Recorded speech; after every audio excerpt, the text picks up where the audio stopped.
My sister has the same tattoo. The words hit Jack Morrison like a sledgehammer to the chest. His coffee cup froze halfway to his lips, the diner suddenly too quiet, too small.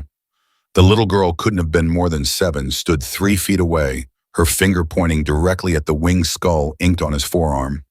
The same tattoo he'd gotten with Sarah, the same Sarah who'd been dead for 15 years. "What did you say?" His voice came out rough, broken. Before you hear what happens next, hit that subscribe button and stick with me till the end of this story. Drop a comment telling me what city you're watching from. I want to see how far this tale travels, because what Jack's about to discover will change everything he thought he knew about lost family and the lies we tell ourselves to survive. Jack's hand trembled as he set the cup down, the ceramic clinking against the saucer with a sharpness that made the waitress look over. The little girl didn't flinch. She just stood there in her pink jacket backpack, hanging off one shoulder, staring at his tattoo like it was the most natural thing in the world.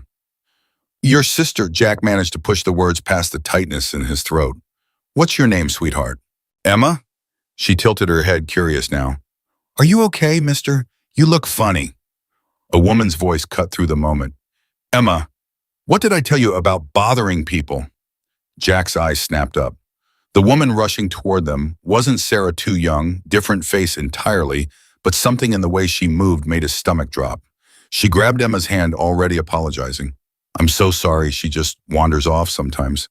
"Wait." Jack stood up so fast his chair scraped against the linoleum. "Her sister. She said her sister has this tattoo." The woman's face went pale. Just for a second, but Jack had spent 30 years reading people, and that flash of fear told him everything. "She's mistaken," the woman said quickly. Too quickly. "Kids say the strangest things." "Come on, Emma." "But Mommy, I saw it in the picture." "Emma now." They were already moving toward the door when Jack called out, "Please, just 1 minute." The woman stopped. Her shoulders were rigid, her hand tight around Emma's. When she turned back, there were tears in her eyes. "You need to leave this alone," she whispered. "I can't." Jack's voice cracked. "Sarah Morrison. That's who we're talking about, isn't it?" The woman's face crumpled. Emma looked between them, confused, now scared. "Mommy." "Outside, we'll talk outside." The woman's voice was barely audible. Jack threw 2 20s on the table and followed them into the parking lot. The November wind cut through his leather jacket, but he barely felt it. The woman led them to a blue Honda, then turned to face him, keeping Emma behind her. "How do you know that name?" "She's my sister." The words felt foreign in his mouth. "Was. She disappeared 15 years ago. Police said she ran off with some boyfriend, got mixed up in something bad. They found her car in a river 2 months later. Empty. They declared her dead after 7 years." The woman closed her eyes. "Oh God. Is she alive?" Jack's voice rose. "Is Sarah alive?" "I don't know what you're talking about." "Don't lie to me." He didn't mean to shout, but 15 years of grief was pouring out of him now. "That little girl just told me her sister has my tattoo. The exact same tattoo Sarah and I got on her 18th birthday. A winged skull with our initials inside. Nobody else has that design. We drew it ourselves." Emma started crying. The woman pulled her close, glaring at Jack. "You're scaring her." "Then tell me the truth." "I can't. Can't or won't." The woman's hands were shaking. She fumbled with her car keys, dropped them, picked them up. "If I tell you anything, people could die. Do you understand? People could die." Jack's mind was reeling. "What people? Who's in danger?" "Everyone." The woman was crying now too. "Everyone Emma loves. Everyone I love. That's why it has to stay buried." "Nothing's buried if she's still alive." The woman looked at him, then really looked at him, and Jack saw something he recognized, the same haunted expression he'd seen in the mirror for 15 years. "I'm taking Emma and leaving now," she said quietly. "And you're going to let us go. Because if you don't, if you keep pushing this, you'll destroy the only chance she has at a normal life." "She who, Sarah?" The woman didn't answer. She just opened the car door and helped Emma inside. Jack's hand shot out, stopping the door from closing. "I buried an empty casket. I gave a eulogy to nobody. My mother died thinking her daughter was dead. You understand that. She died believing Sarah was gone." "I'm sorry," the woman's voice broke. I'm so sorry for what your family went through, but this has to end here. Give me something, anything. Just tell me she's okay." The woman hesitated. For a long moment, the only sound was Emma's quiet sniffling from inside the car. "Look for me where the eagles nest and the water runs backward." The woman's voice was barely a whisper. "What? That's all I can give you. Now please let go of the door." Jack stepped back. The woman slammed the car door, started the engine, and peeled out of the parking lot. He stood there watching until the Honda disappeared around a corner, his mind racing. "Look for me where the eagles nest and the water runs backward." His phone was in his hand before he realized he'd pulled it out. Miguel answered on the second ring. "Jack, what's wrong?" "I need you to drop everything and meet me at the clubhouse. Right now." "What happened?" "Sarah's alive." Silence on the other end. Then, "Jack, brother, Sarah's been gone for..." "She's alive, Miguel. I just talked to someone who knows her. I need your help finding her. I'll be there in 20 minutes. Jack ended the call and looked down at his forearm. The winged skull stared back at him, the same as it had for 22 years. Sarah had cried when they got it done, not from the pain, but because she said it meant they'd always be connected no matter what. "I'm coming for you, Sarah," he said to the empty parking lot. "I don't care what it takes." The clubhouse was exactly as he'd left it that morning. Motorcycles lined up out front, the Hells Angels emblem painted across the brick wall, the familiar rumble of engines and voices inside. But everything felt different now. The world had tilted on its axis, and Jack was struggling to find his balance. Miguel was already there, sitting on his bike, arms crossed. He was a big man, built like a tank with a scar running down his left cheek from a fight 10 years back. But his eyes were soft, now worried. "Talk to me," Miguel said. Jack told him everything. The little girl, the tattoo, the woman's reaction, the cryptic message. Miguel listened without interrupting, his expression growing darker with each detail. "Where the eagles nest and the water runs backward," Miguel repeated when Jack finished. "That mean anything to you?" "Not yet, but it has to be a clue. Sarah wouldn't have left that message unless she wanted me to find her." "Jack," Miguel's voice was gentle, "you sure this isn't just someone messing with you? Maybe they saw your tattoo, knew about Sarah. Nobody knows about that tattoo except family. We never posted it anywhere, never showed it off. It was private between me and her." Miguel nodded slowly. "Okay, then we figure out what that message means." They spent the next 3 hours in the clubhouse, laptops open, searching for anything that matched. Eagles could mean the bird, the football team, a military unit. Water running backward could be a dam. A tidal bore a creek with an unusual current. Nothing fit. Jack was ready to put his fist through the wall when his phone rang. Unknown number. "Hello?" Heavy breathing on the other end. Then a woman's voice, distorted like she was talking through cloth. "Stop looking." Jack's blood ran cold. "Who is this? You're putting her in danger. Stop looking." "Is this Sarah? Sarah, is that you? They're watching. They know you talked to Emma. They know you're searching. If you don't stop, they'll kill everyone." "Who's watching? Who's they?" The line went dead. Jack stared at his phone, his heart hammering. Miguel leaned forward. "What was that?" "Someone warning me to back off." Jack's jaw clenched. "Which means I'm getting close to something." "Or walking into something," Miguel countered. "Jack, if Sarah's mixed up in something dangerous, then she needs help. Or she needs you to stay away." Jack slammed his hand on the table. "I'm not walking away from this. Not again. I walked away 15 years ago when the cops said she was just another runaway. I believed them. I let her go. I'm not making that mistake twice." Miguel sighed. "All right, then we do this smart. No rushing in blind. We figure out who's watching, who's threatening, and what Sarah got herself into." Agreed. They worked until midnight, then Miguel went home, and Jack stayed at the clubhouse, unable to sleep. The message kept running through his head. "Look for me where the eagles nest and the water runs backward." At 3 in the morning, it hit him. Eagles Nest. That was the name of a hiking trail about 2 hours north. He and Sarah had gone there as kids back when their parents were still alive. There was a waterfall. No, not a waterfall, a reverse waterfall. Jack had sat bolt upright. During certain wind conditions, the waterfall at Eagles Nest Trail flowed backward, the water shooting up instead of down. It was a rare phenomenon, something locals knew about, but tourists rarely saw. That had to be it. He grabbed his phone and called Miguel. This better be good, Miguel mumbled. Eagle's Nest Trail, 2 hours north. There's a waterfall that runs backwards sometimes. That's where she is. Miguel was quiet for a moment. Then I'll pick you up in 30 minutes. Make it 20. They rode out at 4 in the morning, the highway dark and empty, their headlights cutting through the night.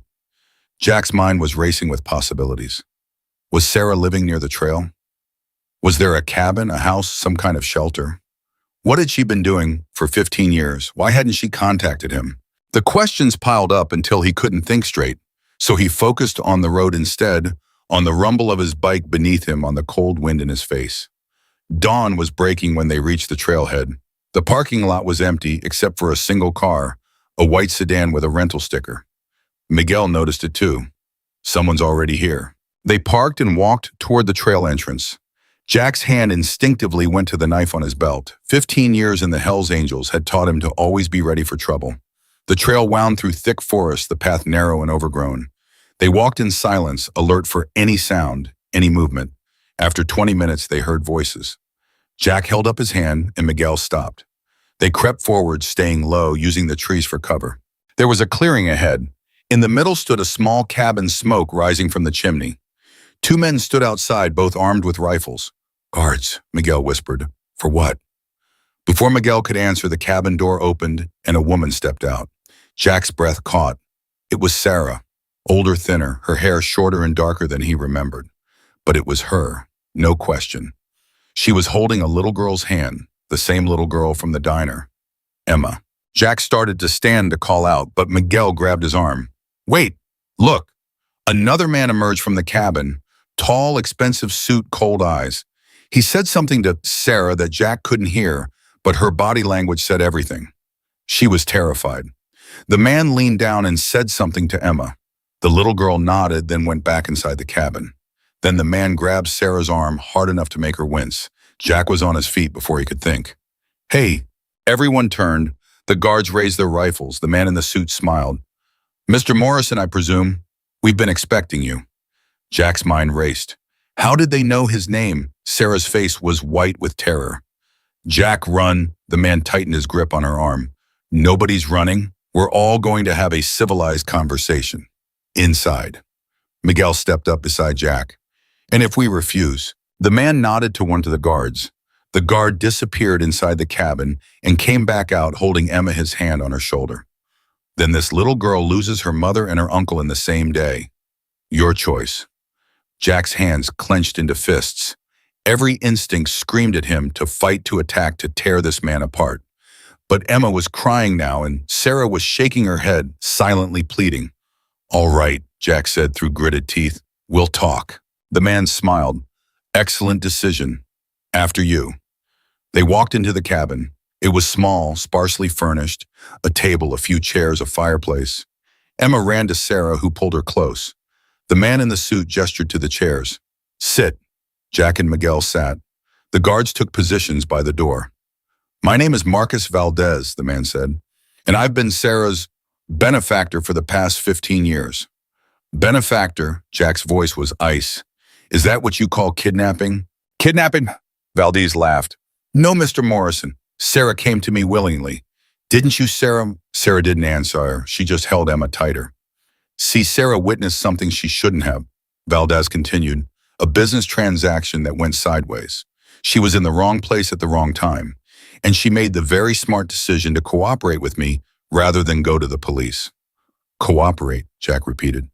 By disappearing, by letting her family think she was dead, by staying alive. Valdez's smile faded, and keeping Emma alive. Because if she had gone to the police, if she had testified, my associates would have killed her entire family. You, your mother, your father, all of you. So Sarah made a deal. She stays hidden, she stays quiet, and everyone lives. Jack looked at Sarah. Is this true? Sarah's eyes filled with tears. I'm sorry, Jack. I'm so sorry. I didn't have a choice. There's always a choice. Not when they threatened to kill Mom. Not when they showed me pictures of you, of where you worked, of where you slept. Not when they made it clear that everyone I loved would die if I didn't disappear. Jack's chest tightened. Mom died 3 years ago thinking you were dead. Sarah's sob cut through him like a blade. I know. Don't you think I know that?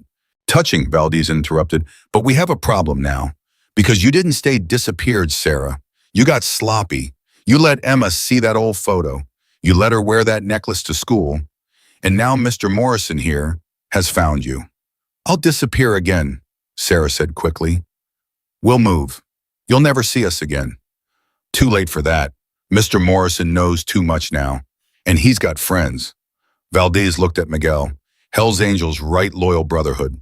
They don't keep secrets well. Miguel's jaw tightened, but he said nothing. Valdez stood and walked to the window. So here's what's going to happen. Sarah is going to come back to work for me, full time, and Emma is going to stay here as insurance that Sarah behaves. No, Sarah jumped up. You promised if I cooperated, you'd leave her alone. That was before your brother crashed the party. Valdez turned back to them. But you want Emma safe. You do exactly what I say. You want to see her again? You earn it. Jack stood slowly. Touch that kid and I'll kill you. Valdez laughed. With what? My guards, my resources, my connections. Mr. Morrison, you're a biker with a criminal record and a temper. I'm a businessman with friends in very high places. Who do you think wins that fight? Jack, don't. Sarah's voice was broken. Please, just let me handle this. Handle it? Jack stared at her. You've been handling it for 15 years and look where we are. I kept you alive. I don't want to be alive if it means you're trapped in this. The room went silent except for Emma's quiet crying. Valdez checked his watch. Touching as this reunion is, I have a meeting in 2 hours. Sarah, you're coming with me. Emma stays here with my associates. Mr. Morrison, you and your friend are free to leave with the understanding that if you contact the police, if you tell anyone about this, Emma dies first. Then Sarah. Then you. Clear. Jack's mind was spinning, looking for an angle. Any angle. Miguel spoke up. What's to stop us from leaving here and coming back with our whole club victim? Nothing, Valdez said easily, except by the time you gather your forces, we'll be gone, and you'll never find us again. And Sarah will spend the rest of her life wondering if Emma is alive or dead. Sarah sank into her chair, defeated. Jack wanted to flip at the table to fight his way out, to do something, anything. But Emma was looking at him with those she-wad terrified eyes, and he knew Valdez was right. Any wrong move, and the kid paid the price. There has to be another way, Jack said quietly. There isn't. Valdez moved toward the door. Sarah, let's go. Sarah stood on shaky legs. She kissed Emma's forehead. Be brave, baby. Mommy will be back soon. I don't want you to go, Emma whispered. I know, sweetheart, but I have to. Jack watched his sister walk toward the door. Her shoulders slumped. Her spirit broken. 15 years. 15 years she'd been living like this. And then something in him snapped. Wait. Everyone turned. Jack looked at Valdez. You said Sarah witnessed something. A business deal gone bad. That means there's evidence. Testimony. Something you were afraid of. Valdez's expression didn't change. Ancient history. Is it because if you're still keeping Sarah quiet after 15 years, it must be pretty damning? What was it? Murder, money laundering. What's worth all this effort? Jack, stop, Sarah said. But Jack was on a roll now, his mind working. You said you have friends in high places, politicians, judges. Who'd you pay off? Who'd you threaten? Valdez's smile tightened. You're trying my patience, Mr. Morrison. Good. Because here's what I think. I think that whatever Sarah saw, it's big enough that you can't just kill her. You need her quiet but alive, just in case someone starts digging. Insurance, which means you need her more than she needs you. Jack, Miguel warned. So here's my offer, Jack continued. Sarah and Emma walk out of here with me right now. You let them go. And in exchange, I guarantee Sarah never talks. Not to the cops, not to the feds, not to anyone. The Hells Angels protect her. We move her somewhere safe, somewhere you'll never find her, and everyone walks away clean. Valdez stared at him for a long moment. Then he started laughing. You think I'm afraid of a biker gang? You think your little club scares me? No, Jack said calmly, but I think you're afraid of exposure, and if anything happens to Sarah, to Emma, to me, I've got brothers who will make it their life's mission to expose whatever you're hiding. Every dirty deal, every paid-off official, every body you've buried. We'll burn your empire to the ground." The room went dead silent. Valdez's smile was gone now. "You're bluffing. Try me." Miguel stood up, backing Jack's play. "He's not bluffing. You hurt one of ours, you hurt all of us, and we don't forget. Ever." Valdez's hand moved toward his jacket toward a gun, Jack realized, but before anyone could act, the cabin door burst open. A man stumbled in, blood streaming from his nose. "Boss, we got company. Federal agents, maybe a dozen of them surrounding the property." Everyone froze.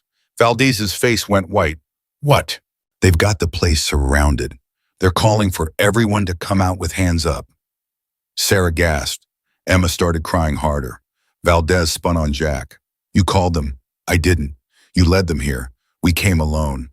But Valdez wasn't listening. He grabbed Sarah's arm and dragged her toward the back of the cabin. "There's an exit through the cellar." "Move!"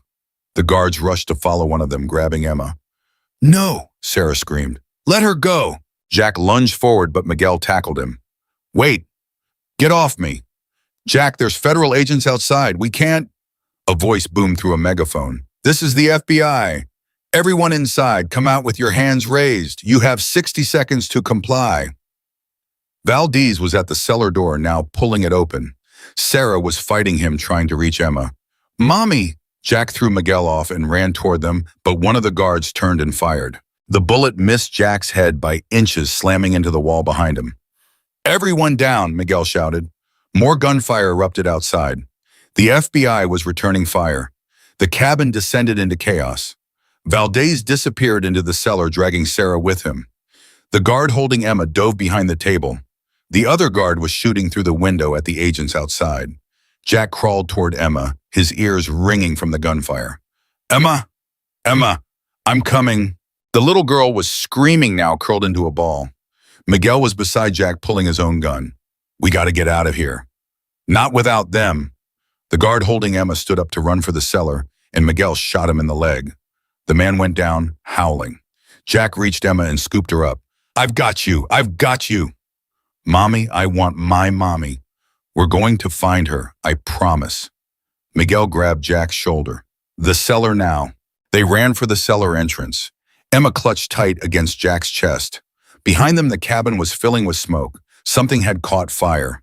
The cellar stairs were narrow and dark. Jack stumbled down them, following the sound of footsteps ahead. At the bottom was a tunnel, hand-dug walls supported by ancient timber. Valdez and Sarah were already 50 feet ahead, running. Sarah, she looked back, saw Emma in Jack's arms, and her face crumpled with relief. But Valdez didn't stop. He pulled her forward into the darkness. Jack ran after them, Miguel right behind him. Emma was sobbing against his chest, her small hands gripping his jacket. The tunnel went on forever, twisting and turning. Jack's lungs burned, his legs ached, but he kept running. Finally, they saw light ahead, an exit. They emerged into forest, the morning sun blinding after the darkness of the tunnel. Valdez was there holding Sarah. Two more men were waiting with a black SUV engine running. "Get in," Valdez shouted. Sarah was fighting him now, trying to break free. "Let me go, my daughter." She saw Jack emerging from the tunnel with Emma, and her whole body sagged with relief. Jack Valdez's gun was out, pointed at Sarah's head. "Don't move, Morrison. Don't even think about it." Jack stopped, setting Emma down, but keeping himself between her and Valdez. "This is over," Jack said. "The FBI knows where you are. Your tunnel's compromised. Your cabin's on fire. You've got nowhere to go." "I've got Sarah. That's all I need." Valdez's eyes were wild now, desperate. "She testifies I go to prison for life. So she's coming with me, way out of the country, somewhere extradition doesn't exist. Without Emma." Jack shook his head. "You really think she'll cooperate if you leave her daughter behind?" "She will if she wants the kid to stay alive." Sarah's voice was steady now, calm, too calm. "Let Jack and Emma go. I'll come willingly. No fight, no resistance. You have my word." "Sarah, no," Jack started. "I'll do whatever you want." Sarah continued, looking only at Valdez. "Work for you, lie for you, disappear for you. Just let them walk away." Valdez studied her face. "You mean that?" "Yes." "Sarah, Jack." She finally looked at him, and her eyes were clear, resolved. "Take care of Emma. Tell her I love her. Tell her every day. I'm not leaving you. You have to." Sarah's voice broke. She needs you. Please, please, Jack. Take her and go. Jack felt like his chest was being ripped open. This couldn't be happening. Not again. He couldn't lose her again. Emma tugged on his jacket. Uncle Jack. The word uncle hit him like a physical blow. Valdez was backing toward the SUV, now pulling Sarah with him. Smart choice, Sarah. For once in your life, a smart choice. Miguel grabbed Jack's arm. Brother, we gotta go. The FBI will be here any second. I can't. We'll find her. I swear to God we'll find her. But right now we have to protect Emma. Jack looked down at the little girl. She was looking up at him with Sarah's eyes. Okay, he whispered. Okay. Valdez shoved Sarah into the SUV. One of his men got behind the wheel. The other one covered them with a rifle. The SUV's tires spun in the dirt, and then they were gone, disappearing into the forest. Jack sank to his knees, Emma in his arms. Sarah was gone. Again. And this time he'd let her go. Miguel was already on his phone. Yeah, we need immediate backup. Federal agents at Eagle's Nest Trail. We've got a child possible kidnapping victim. Black SUV heading east. Yes, I'll hold. Emma was crying softly. Is Mommy coming back? Jack closed his eyes. He thought about lying, about telling her everything would be okay. But he'd had enough of lies. I don't know, sweetheart, but I'm going to do everything I can to bring her home. You believe me? Emma nodded against his chest. Good, because that's a promise, and I don't break my promises. In the distance, sirens wailed. Jack held Sarah's daughter and stared into the forest where his sister had disappeared. This wasn't over, not by a long shot. The FBI agents swarmed them within minutes. Jack barely registered their questions, their commands to put Emma down. There were weapons trained on him and Miguel. Everything felt distant, underwater. All he could see was that black SUV disappearing into the trees. All he could hear was Sarah's voice telling him to take care of her daughter. Sir, put the child down now. Miguel stepped forward, hands raised. We're the victims here. That SUV that just left, they kidnapped this girl's mother. Marcus Valdez. You know that name? The lead agent's expression shifted. Everyone lower your weapons. He approached Jack slowly. Mr. Morrison, I'm Special Agent Chen. We've been tracking Valdez for 6 months. We need to talk. Jack's arms tightened around Emma. You've been tracking him for 6 months, and you didn't know about Sarah. We knew he had leverage on someone. We didn't know who. Chen gestured toward the burning cabin. We got a tip this morning that Valdez would be here. Anonymous call, female voice. Jack's stomach dropped. Sarah called you. What? She set this up. She knew if the FBI showed up, Valdez would run. She created a distraction so we could get Emma out. Miguel swore under his breath. And she knew Valdez would take her with him instead of killing her. She used herself as bait. Chen pulled out a radio. All units, black SUV heading east from our position. Suspect is Marcus Valdez, armed and dangerous. He has a hostage female, late 30s. Do not engage directly. Track and follow only. Emma's small voice cut through the chaos. Uncle Jack, I'm scared. The word uncle hit him again. This little girl had just met him hours ago, and now she was calling him uncle. Now she was trusting him to keep her safe. I know, sweetheart, but you're safe now, I promise. Chen knelt down to Emma's level. Hi there, my name's David. Can you tell me your name? Emma buried her face in Jack's jacket. Her name's Emma, Jack said, and she's not leaving my sight until we get her mother back. Mr. Morrison, we need to take her into protective custody. Like hell you do. Sir Valdez has resources. If he thinks we have Emma, he might negotiate, or he might kill Sarah and run. Jack's voice was steel. You're not using this kid as bait. Sarah just sacrificed herself to get Emma away from him. I'm not putting her back in the crosshairs. Chen stood up, clearly frustrated. Then what do you suggest? I suggest you tell me everything you know about Valdez, every safe house, every contact, every place he might run, and then you let me and my brothers find him. Your brothers. Miguel stepped forward. Hell's Angels. We've got chapters in 42 states and connections in 20 countries. Valdez runs, we'll know about it before your task force does. This is a federal investigation. That's been going on for 6 months with zero results. Jack cut in. How many agents you got on this 2050?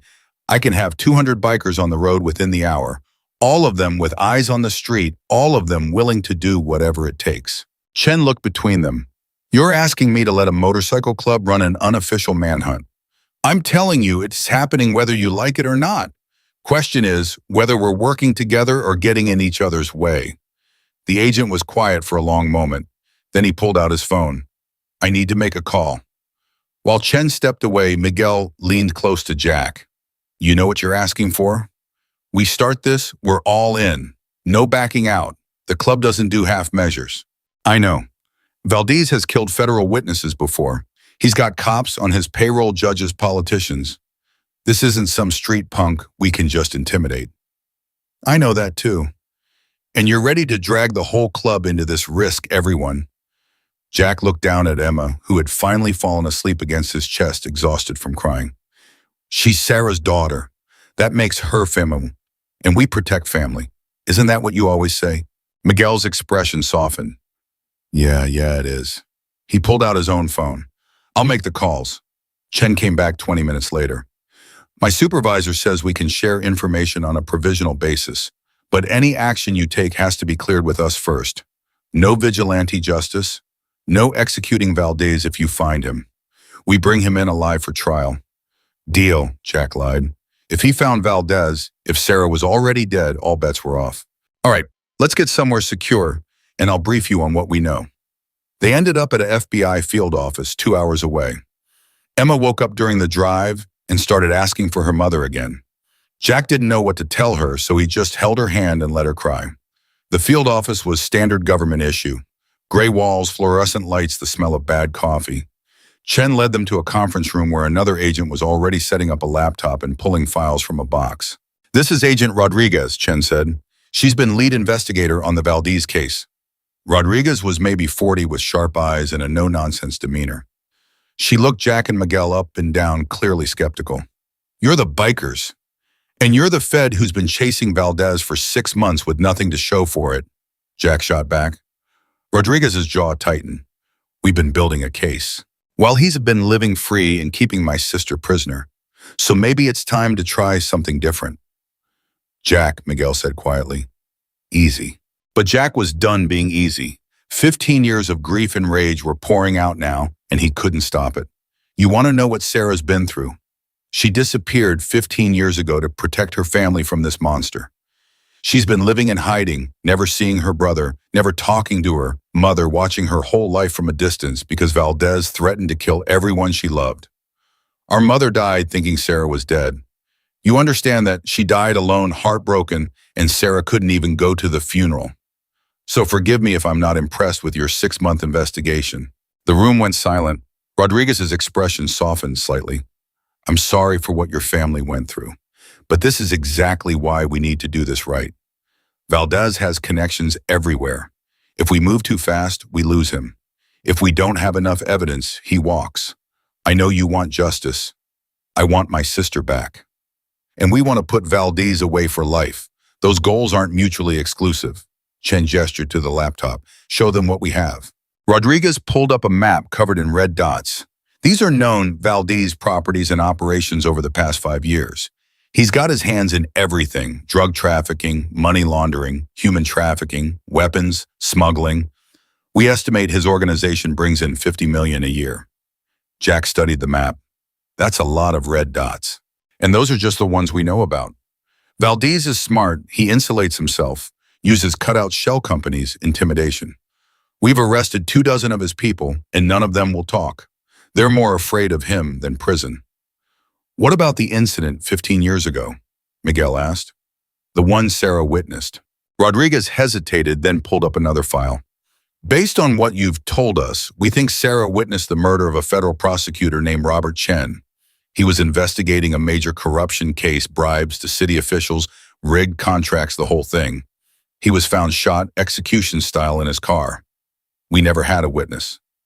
Until Sarah, Jack said. If she was there, yes, but without her testimony, we can't prove Valdez gave the order. And the prosecutor's murder triggered a 5-year statute of limitations for most of the associated crimes. We're running out of time. Jack's mind was racing. So Valdez needs Sarah dead or silent. If she testifies now, he goes down for murder one. Exactly, which means he's not going to kill her unless he has no other choice. She's leverage. Or a liability he'll eliminate the second he feels safe. Rodriguez nodded grimly, which is why we need to find him fast. Chen pointed to the map. We've got surveillance on 12 of these properties. The moment Valdez shows up anywhere, we'll know. He's too smart for that, Miguel said. He knows you're watching those places. He's going somewhere you don't know about. Like where? Miguel looked at Jack. Where would someone like Valdez hide if everything fell apart? Jack thought about it. Valdez was wealthy, connected, paranoid. He'd have multiple escape routes planned, multiple identities, multiple boats, Jack said suddenly. Everyone turned to him. He's going to the coast, probably has a yacht waiting. Gets Sarah on board, heads to international waters, then to a country with no extradition treaty. Chen frowned. We've checked the major marinas. No boats registered to Valdez or his known associates. Then it's registered to someone you don't know about. A shell company, a fake name, something. Jack stood up. How far is the nearest coast? 4 hours east, but there are dozens of marinas. Then we check them all. Rodriguez shook her head. Even if you're right, we can't get warrants for every marina between here and the ocean. We need probable cause. I don't need a warrant. Jack looked at Miguel. How many brothers you got near the coast? Portland chapter's got maybe 30 guys. Seattle's got 50. Call them. Tell them to hit every marina, every dock, every place a yacht could launch. They're looking for a boat big enough for an ocean crossing, probably registered in the last 6 months. Valdez wouldn't have used an old boat, too much chance of mechanical failure.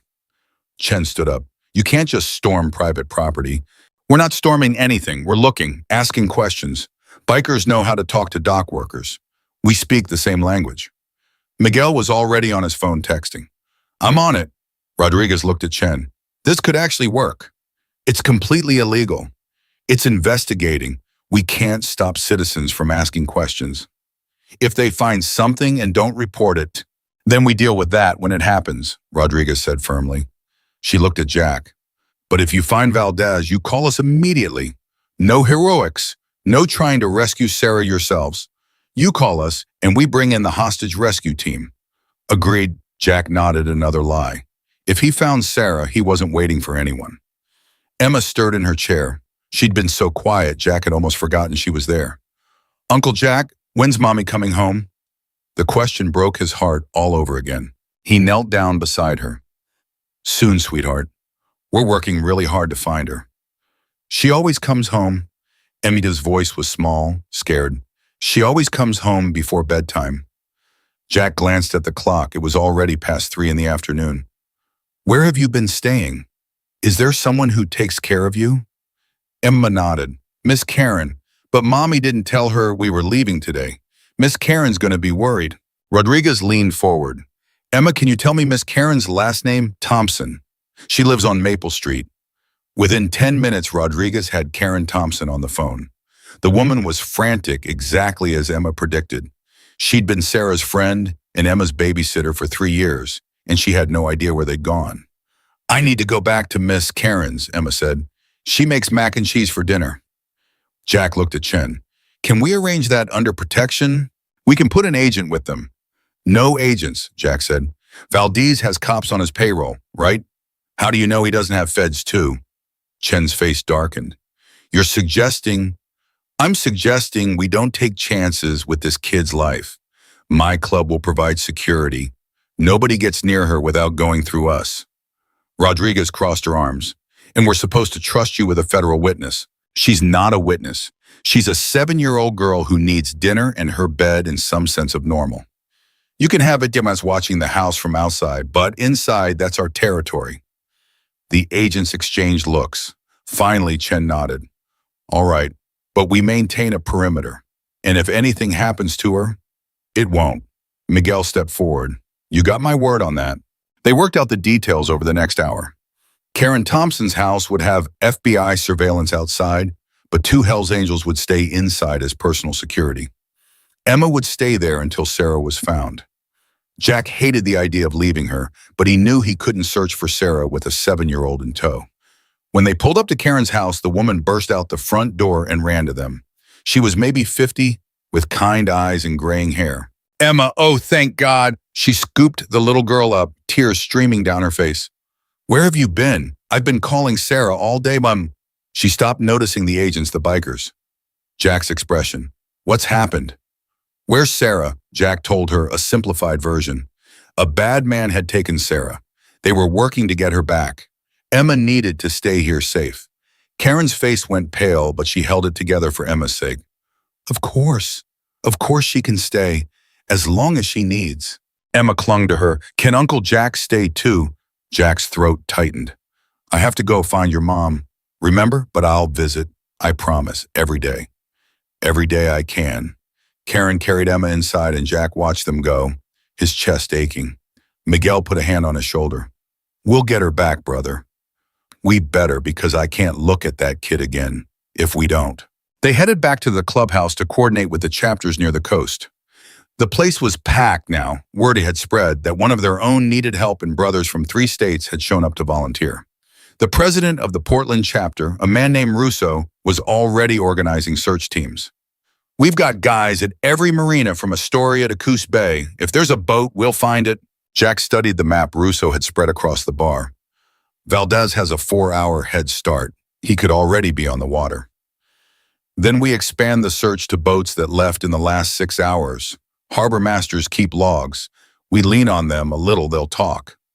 What about private docks, places without harbor masters? Russo grinned. Brother, there's not a dock on the coast that doesn't have someone who owes us a favor or needs us to look the other way on something. We'll find it. Miguel's phone buzzed. He looked at the screen and his expression changed. Jack, you need to see this. He held out the phone. It was a text message from an unknown number. Stop looking or she dies. You have 24 hours to call off your dogs. Proof of life attached. Below the text was a photo. Sarah bound to a chair, a gun pressed to her head. Her eyes were swollen from crying, her lips split and bleeding. But she was alive. Jack's hands shook as he stared at the image. Send it to the FBI, now. Miguel was already forwarding it. How'd they get my number? Valdez has resources, remember. He probably knows everything about us by now. Jack looked around the room at the assembled bikers. Everyone needs to know Valdez is watching us. He knows we're searching. Be careful who you talk to where you go. Assume every conversation is monitored. Russo stepped forward. So what do? We call his bluff. He says stop looking or she dies. He's going to kill her anyway once he's safe. Our only chance is to find him first. Another brother spoke up. What if he's not bluffing? What if we push too hard and he executes her? Jack looked at the photo again. Sarah's eyes, even swollen and terrified, held something else. Determination. She was trying to tell him something. He zoomed in on the image, studying every detail. The chair she was in, the wall behind her, a window to her left, but the glass was frosted. Wait, Jack zoomed in more. Reflected in the frosted glass was the faint outline of something. Words, backwards because of the reflection. Miguel, you see this? Miguel looked. What am I seeing? Also, words in the window. It's a reflection of something outside. Jack squinted. Can you flip the image, reverse it? Miguel pulled up an editing app and flipped the photo horizontally. The words became clear. Marina del Rey, Jack read. She's at Marina del Rey. Russo grabbed his phone. That's in California, Southern California, 6 hours from here. Then we move now. Jack was already heading for the door. Wait, Miguel said. This could be a trap. Valdez sends us the photo with a clue, we rush in, he's waiting with an army. Or Sarah risked her life to get us that clue and we're wasting time talking about it. Chen's voice came from the doorway. We're going with you. Jack turned. The agent had just arrived, Rodriguez beside him. You got the photo, Jack said. We did. And we agree it looks like Marina del Rey. But Miguel's right. This could be a trap. Valdez might want us to know where he is. Why would he do that? Rodriguez pulled up something on her tablet. Because Marina del Rey has 300 boat slips and 4,000 seasonal moorings. Even if we know he's there, finding the right boat is like finding a needle in a haystack. So we search every boat. That would take days and require warrants we don't have time to get. Jack's frustration boiled over. Then what's your plan? Wait for him to sail away while we drown in red tape. My plan is to use the resources we have smartly. Rodriguez tapped her tablet. Marina Del Rey has security cameras at every entrance. We pull the footage from the last 6 hours, run facial recognition on Valdez and his known associates. We identify which dock he's at, then we plan an extraction. How long will that take? Could be hours, could be minutes, depends on how lucky we get. Jack wanted to argue to jump on his bike and race to California right now. But he knew she was right. Running in blind would get Sarah killed. Fine, we do it your way, but my guys are coming too. You might have the tech, but we know how to handle situations like this. Chen nodded. Agreed. We'll coordinate a joint operation. FBI handles the tactical approach, Hells Angels provides manpower and local knowledge. Russo spoke up. Local knowledge, we're in Oregon. Marina Del Rey is California. You've got a chapter in LA, right? Russo grinned. 3 of them. Then call them. Tell them we need every man they can spare at Marina Del Rey within the hour. While Russo made calls, Jack pulled Miguel aside. This feels wrong. What do you mean it? Valdez is too smart to leave a clue in a photo. Even if Sarah got it there without him noticing, he'd check before sending it. Maybe he got sloppy. People make mistakes when they're running scared. Or maybe he wants us in California, away from something else. Miguel frowned. Like what? Like Emma. The realization hit them both at the same time. Jack grabbed his phone and dialed the agent stationed outside Karen Thompson's house. No answer. He tried again. Nothing. Get in the car, now. They ran for Miguel's truck, Chen and Rodriguez scrambling after them. What's happening? Chen demanded. Valdez sent us that photo to draw us away from Emma. He's going after the kid. Rodriguez went pale. I've got units there. Call them right now. She was already dialing. It rang once, twice, 3 times. This is Rodriguez. Report. A male voice answered. All quiet here, ma'am. No movement. Everyone breathed a sigh of relief. Stay alert, Rodriguez said. We have reason to believe there might be an attempt on the location. Understood. We'll tighten the perimeter. She hung up. They're fine. Emma's safe. But Jack's gut was still churning. Something was wrong. He could feel it. His phone rang. Unknown number. He answered. What? Valdez's smooth voice filled his ear. Impressive, Mr. Morrison. You found my little clue. I'm almost proud. Where's Sarah? Safe for now, but I'm curious how many of your brothers did you send to California? Jack's blood ran cold.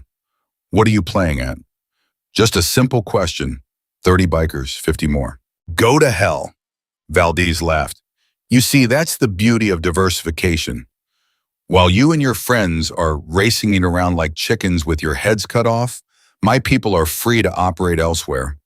I believe you call it misdirection in magic shows. If you touch Emma, Emma's fine. I don't need Emma anymore. I have something much better. What are you talking about? Check your phone, Mr. Morrison. I just sent you a present. The line went dead. Jack's phone buzzed with a new message. Another photo. This one showed Sarah again, but the setting was different. Not a boat. A warehouse maybe. And standing beside her gun, still to her head, was someone Jack recognized. Karen Thompson. Miguel saw the photo. No, that's not possible. Karen's at the house. That's not the real Karen, Jack said, his voice hollow. Valdez switched her out, probably hours ago, before we even got there. Rodriguez was already on her phone shouting orders. All units to the Thompson residence now, possible hostage situation. But Jack knew it was too late. The woman they'd left Emma with wasn't Karen Thompson. It was one of Valdez's people, and Emma was gone. They hit Karen Thompson's house at 90 miles an hour.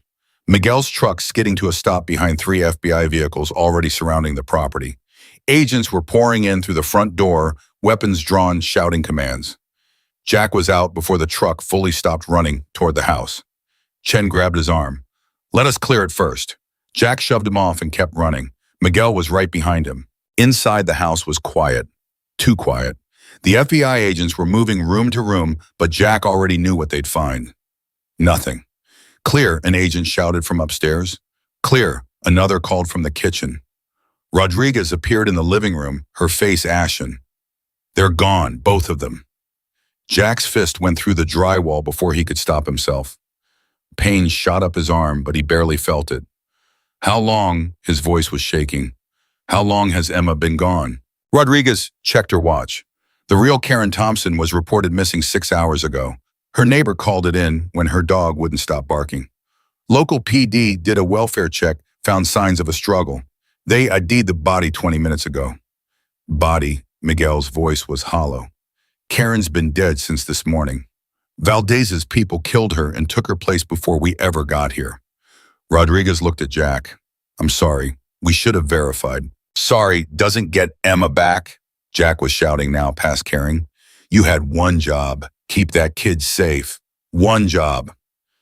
Jack, Miguel's hand was on his shoulder. Brother, this doesn't help. Nothing helps. Sarah's gone. Emma's gone. And we're standing here with our thumbs up. His phone rang. Valdez again. Jack answered, putting it on speaker. I'm going to kill you. No, Mr. Morrison, you're not. Because if anything happens to me, Emma dies. Sarah dies. And you spend the rest of your life knowing you caused it. Valdez's voice was calm, almost pleasant. Now shall we discuss terms? Terms for what? For getting your family back. I'm a businessman after all. Everything's negotiable. Jack looked at Rodriguez. She was already signaling her tech team to trace the call. What do you want? Jack asked. Simple. You and your biker friends back off. The FBI backs off. I get on my boat with Sarah and disappear. Once I'm safely away, I'll tell you where to find Emma. And we're supposed to trust you. You don't have a choice. But yes, you can trust me. Emma's of no use to me. She's just insurance to keep you cooperative. Once I don't need that insurance anymore, she's yours.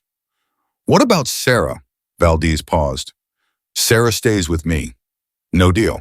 Then Emma dies in tow. There was a rustling sound like Valdez checking his watch. Approximately 3 hours. When the air runs out in the shipping container, I locked her in. Your choice. Jack's vision went red. Miguel grabbed him before he could smash the phone. You're lying, Jack managed. Am I? Would you like to hear her cry? I can arrange that. Don't you dare. There was a scuffling sound. Then Emma's terrified voice filled the phone.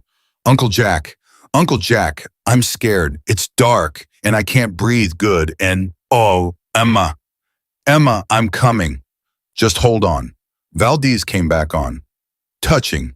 Now, Mr. Morrison, do we have a deal? You back off. I release Emma. Simple. Rodriguez was frantically writing something on a pad of paper, showing it to Jack. Keep him talking. Almost have the trace. How do I know you'll keep your word? Jack asked, buying time. You don't. But what choice do you have? 3 hours, Mr. Morrison. That's how long a 7-year-old can survive in an enclosed space that size. Maybe less if she panics and hyperventilates. Clock's ticking. Let me talk to Sarah.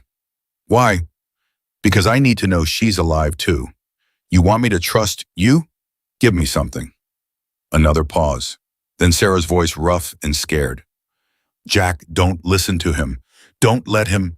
A sharp crack like a slap. Sarah cried out. That's enough, Valdez said. You have 3 hours to decide. I'll call back. He hung up. Rodriguez was already on her radio. Did we get it? A voice crackled back. Partial trace. Signal bounced through 4 towers. Best we can narrow it is a 3-mile radius in the industrial district northeast side. That's still hundreds of buildings, Chen said. Jack was already moving toward the door. Then we search every single one. In 3 hours, that's impossible. Then we work faster. Miguel caught up to him in the driveway. Jack, wait, think about this. I am thinking Emma's in a box somewhere, running out of air, and we're wasting time. And if we go running around that industrial district, Valdez will know. He's probably watching right now.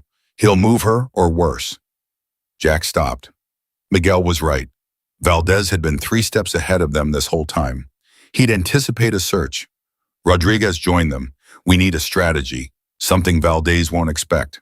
He expects us to search, Jack said slowly, his mind racing. He expects us to panic to make mistakes. What if we do the opposite? Meaning we call his bluff. We tell him we agree to his terms. We're backing off. Meanwhile, we have people quietly searching the industrial district. No lights, no sirens, no obvious FBI presence. Just a few guys checking buildings. Chen shook his head. If he catches on, Emma's dead. If we do nothing, Emma's dead anyway. At least this gives us a chance. Rodriguez looked at Chen. He's right. We don't have better options. Fine, but we do this smart. Small teams, unmarked vehicles, minimal communication. And if we find her, nobody moves until we have a solid extraction plan. Miguel pulled out his phone. I'll call the brothers. We can have 20 guys in that district in 30 minutes. Make it 40, Rodriguez said.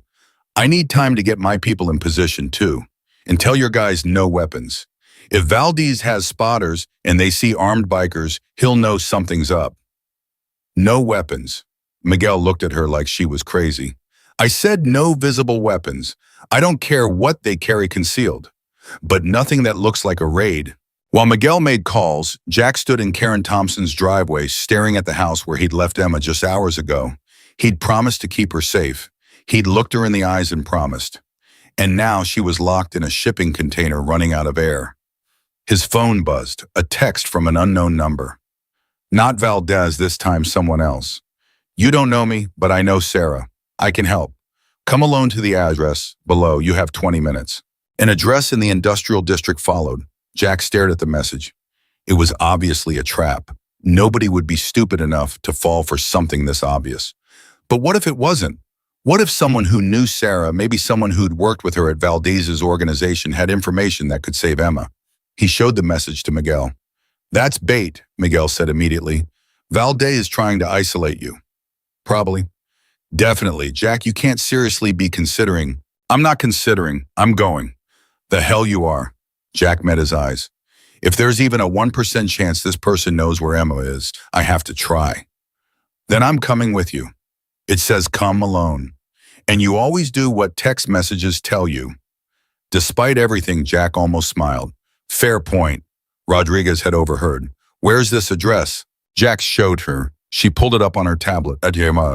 Abandoned textile factory, been closed for 8 years. Perfect place for an ambush. Or a secret meeting. Jack, I can't let you walk into an obvious trap. You can't stop me either. This is my family, my choice. Chen stepped forward. Then we compromise. You go, but we have a team positioned nearby. Anything goes wrong, we move in. Jack looked at his watch. 18 minutes left on the deadline from the text.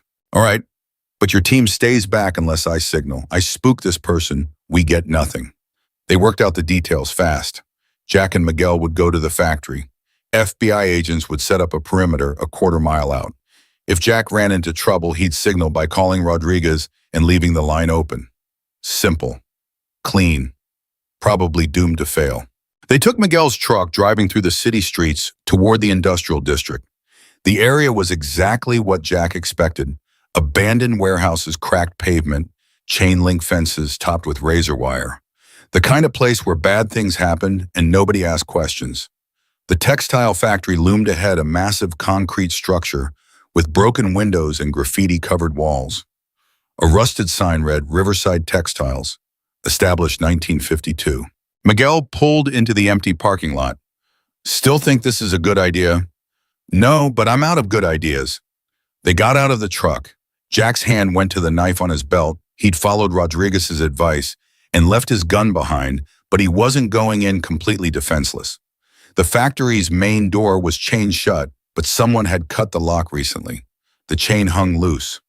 Fresh cut, Miguel observed. Someone wanted us to get in easy. Or wanted to get out fast. They pushed through the door into darkness. The interior of the factory was cavernous, full of rusted machinery in empty spools where fabric had once been woven. The ceiling was 3 stories up, most of the glass panels broken, letting in slivers of afternoon light. Hello, Jack called out. His voice echoed through the empty space. No response.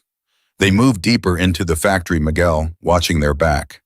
Jack's eyes adjusted to the dim light, picking out shapes in the shadows. Then he saw her, a woman maybe 35 standing beside one of the old weaving machines. She was thin, nervous, constantly glancing toward the exits. You're Jack Morrison, she said, not a question. Who are you? My name's Lisa. I worked for Valdez. Past tense. I quit this morning after I saw what he did to that little girl. Jack's heart rate spiked. You saw Emma. Where is she? I'll tell you, but first you need to understand something. If Valdez finds out I talked to you, I'm dead. Not arrested, not threatened dead. He doesn't leave loose ends. I understand. Now where's Emma? Lisa pulled out her phone, showed him a photo. A shipping container painted blue, sitting in a yard full of similar containers. That's where she is. Container number C447. It's in a storage yard about 2 miles from here. Valdez moves contraband through there, drug, weapons, sometimes people.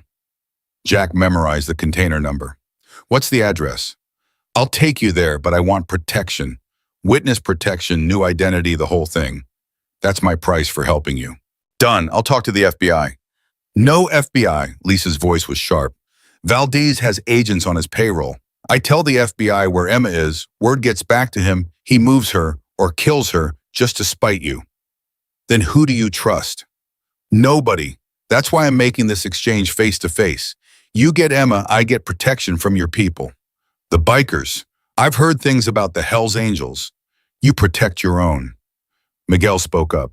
She helps us, she becomes ours. That's how it works. Lisa nodded. That's what I'm counting on. Jack wanted to believe her, wanted to think this was finally a break going their way.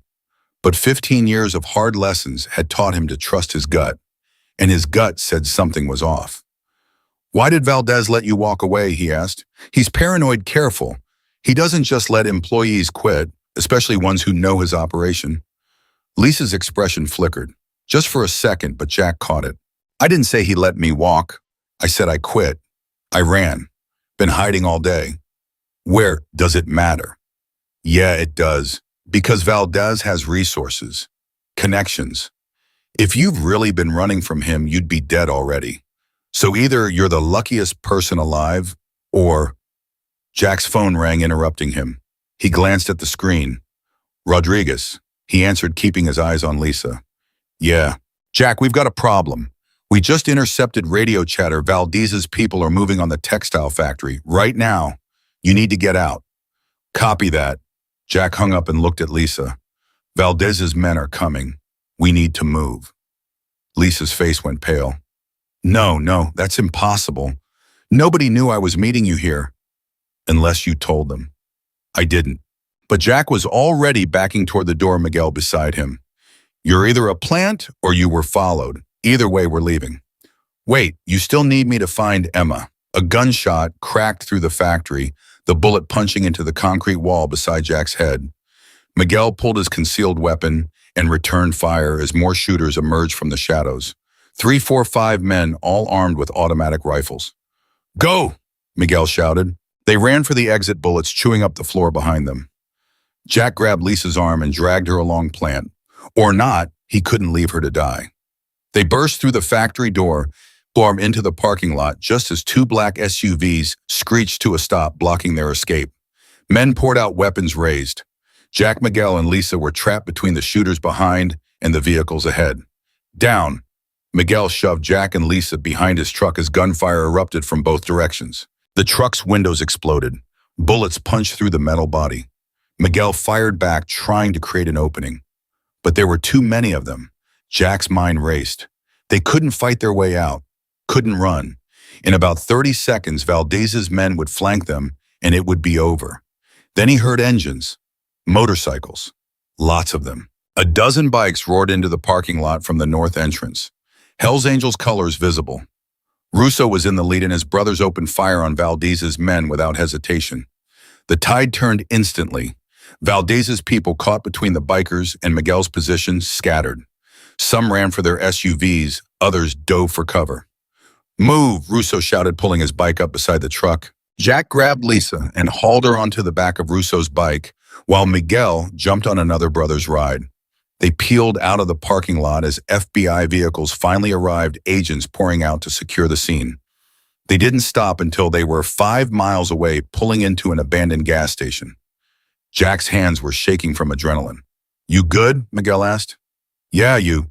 Alive, which is better than I expected about 3 minutes ago. He looked at Lisa, who was sitting on the ground hyperventilating. What about her? Jack knelt beside Lisa.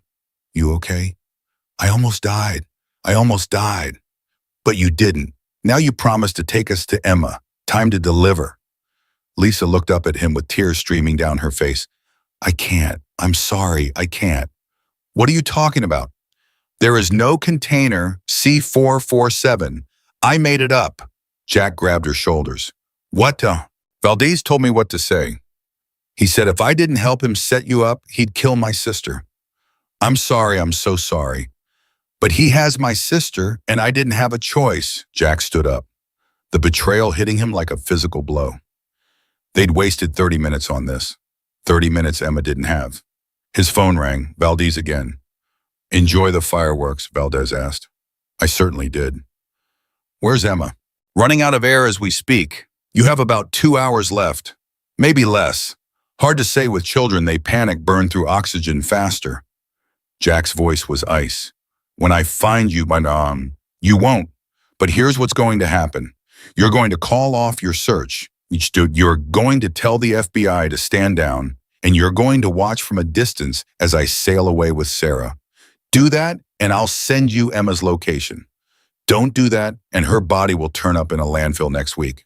You're a dead man. We're all dead men, Mr. Morrison. I'm just better at postponing the inevitable. Valdez paused. You've got 2 hours. Make them count. The line went dead. Jack looked at Miguel, at Russo, at the assembled brothers who'd risked their lives in that firefight. We need to find that container. Now. Russo stepped forward. Industrial district's 20 square miles. Even if we search every lot, we'll never cover it in 2 hours. Then we don't search every lot. We search the ones Valdez would actually use. Jack pulled out his phone and called Rodriguez. You still have access to Valdez's known properties. Yeah, why? Send me every warehouse, storage facility, or lot he's connected to in the industrial district. Everything. Jack, we already checked those places. Maybe your people checked, but mine haven't. Send me the list. His phone buzzed a minute later with a document. 12 locations. Jack divided them up among the assembled bikers. 2-man teams. You find anything suspicious, you call me immediately. Don't try to be heroes.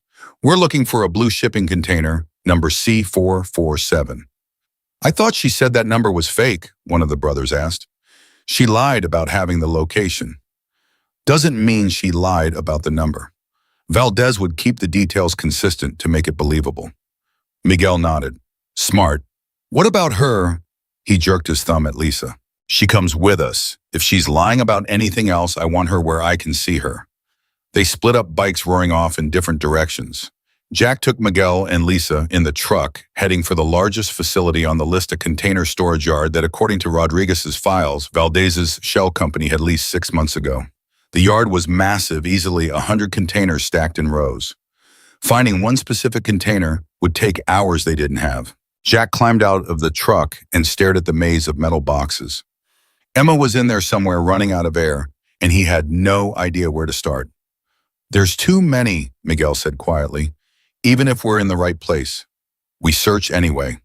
They started down the first row, checking numbers. C101, C102, C103. Lisa followed behind them, silent now. Jack could feel her guilt radiating off her, but he had no sympathy to spare. His entire focus was on finding Emma. They were halfway through the third row when Jack's phone rang, one of the other search teams. We found something. Storage yard on Meridian Street. Blue container, but the number's been painted over. Can't tell if it's the right one. Jack's heart leapt. I'm 10 minutes away. Don't open it until I get there. They ran back to the truck and Miguel floored it, weaving through traffic. Jack called Rodriguez. We might have found her. Meridian Street storage yard. How fast can you get a team there? 15 minutes. But Jack, if this is the right container, you need to wait for us. Valdez might have it rigged. I'm not letting that kid suffocate while we wait for bomb squad. Jack, he hung up and held on as Miguel took a corner at 60 miles an hour. The storage yard appeared ahead. 2 bikers were standing beside a blue container, looking nervous. Jack was out of the truck before it fully stopped. This is it. Number's been scraped off, but there's fresh scratches on the lock. Someone opened it recently. Jack grabbed the padlock. It was new, industrial grade. He pulled out his knife and tried to pry it open, but the metal wouldn't budge. Bolt cutters, Miguel said, in the truck. He ran to get them while Jack pressed his ear against the container's metal wall. Emma, can you hear me? Nothing. Miguel came back with the cutters. Together they cut through the lock and threw open the container door. Emma tumbled out, gasping for air, her face red and tear-stained. She was alive. Jack caught her before she hit the ground, pulling her close. I got you, sweetheart." Emma clung to him, sobbing. "I couldn't breathe. It was so dark and I couldn't breathe. You're okay now. You're safe." But even as he said it, Jack knew it wasn't true. Emma was safe for the moment, but Sarah was still gone, and Valdez was still out there. Miguel's hand landed on his shoulder. "Ambulance is on the way. FBI too." Jack nodded, still holding Emma tight. His phone buzzed. Another text from an unknown number. "You got lucky, but Sarah's luck just ran out. Check the news." Jack opened his news app with shaking hands. The top story made his blood freeze. "Breaking body of woman found in Marina del Rey. FBI identifies victim as federal witness Sarah Morrison." The phone slipped from his hands. "No." Miguel picked it up, read the headline, and his face went white. "Jack, it's not her. It can't be her." But Emma was looking up at him with Sarah's eyes, and Jack felt his whole world crumbling again. Everything he'd done, every choice he'd made, and Sarah was dead anyway. He'd failed her. Again. Jack stared at the news headline until the words blurred. "Body found, Sarah Morrison, federal witness, dead." Emma's small hand touched his face. "Uncle Jack, what's wrong?" He couldn't answer, couldn't breathe. The parking lot spun around him, and Miguel was saying something, but the words sounded like they were coming from underwater. Rodriguez's car pulled up, agents spilling out. She took one look at Jack's face and knew. "The news story," she said quietly. Jack nodded. Rodriguez pulled out her phone, already dialing. "This is Special Agent Rodriguez. I need immediate confirmation on the Marina del Rey body." "Yes, I'll hold." She covered the phone. "Jack, it might not be her. Media gets things wrong all the time." They identified her by name. Based on what? A preliminary report, a leak from someone who doesn't know what they're talking about. Rodriguez's jaw was tight. "I'm not accepting this until I see a body myself." The voice on her phone said something. Rodriguez's expression changed. "Say that again." She listened, then looked at Jack. "The body hasn't been formally identified yet. Someone leaked the name to the press based on circumstantial evidence, but there's been no DNA match. No positive ID from anyone who actually knew her." Jack's heart stuttered. "So it might not be Sarah." The body was found wearing Sarah's necklace, the one with her initials. That's what triggered the identification. But Valdez could have put that necklace on someone else. Miguel grabbed Jack's arm. "It's a fake out. He wants us to think she's dead so we stop looking. Or she really is dead, and he planted the necklace to make sure we knew it." Jack's voice was hollow. Emma started crying. "I want my mommy. Is mommy dead?" Jack pulled her close, but he had no answers to give her. "I don't know, baby. I don't know." Rodriguez's phone rang again. She answered, listened, and her face went pale. When, another pause. "Send me everything you have." She hung up and looked at Jack. "That wasn't about the body. We just got a hit on Valdez's credit card. He bought fuel at a marina in San Pedro 20 minutes ago. He's still in the area." "San Pedro's 40 minutes from Marina del Rey," Miguel said. "If he dumped a body there and drove to San Pedro..." "The timing works," Rodriguez finished, "but it also means he might still have Sarah with him. The body could be a decoy." Jack's mind was racing again, hope and despair fighting for control. "We need to get to that marina, now. I've got agents en route, but Jack, if Valdez is there, this ends in a confrontation. He's got nothing left to lose. He'll fight." "Good, so will I." An ambulance pulled up and paramedics rushed to Emma. She clung to Jack, refusing to let go. "I need to check her vitals," one of the paramedics said gently. "Do it here. I'm not leaving her." They worked around him, checking Emma's oxygen levels, her heart rate shining lights in her eyes. She was dehydrated, terrified, but alive.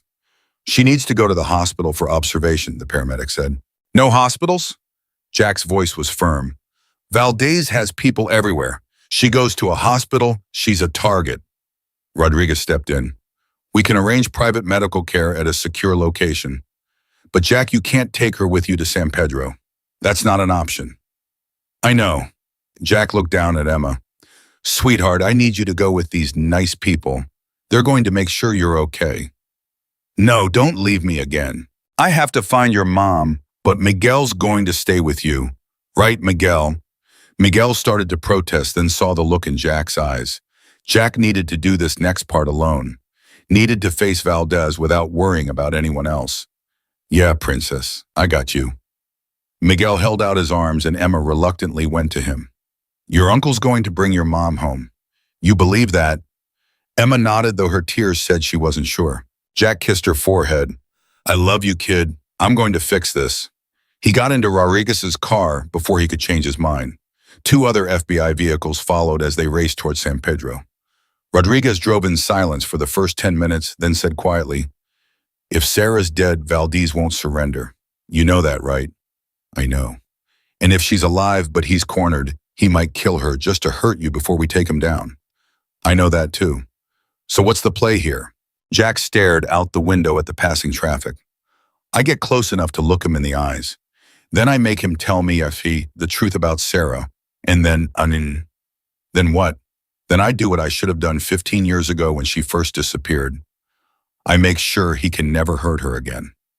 Rodriguez didn't respond to that. They both knew what Jack meant. Her phone buzzed with an update. Valdez's boat is registered as the Seraphim, 50-foot yacht docked at slip 127. Harbor Patrol has eyes on it, but they're keeping their distance. Is anyone on board? Can't tell from this distance. Valdez could be below deck. Or already gone. Possible, but the fuel purchase was 15 minutes ago.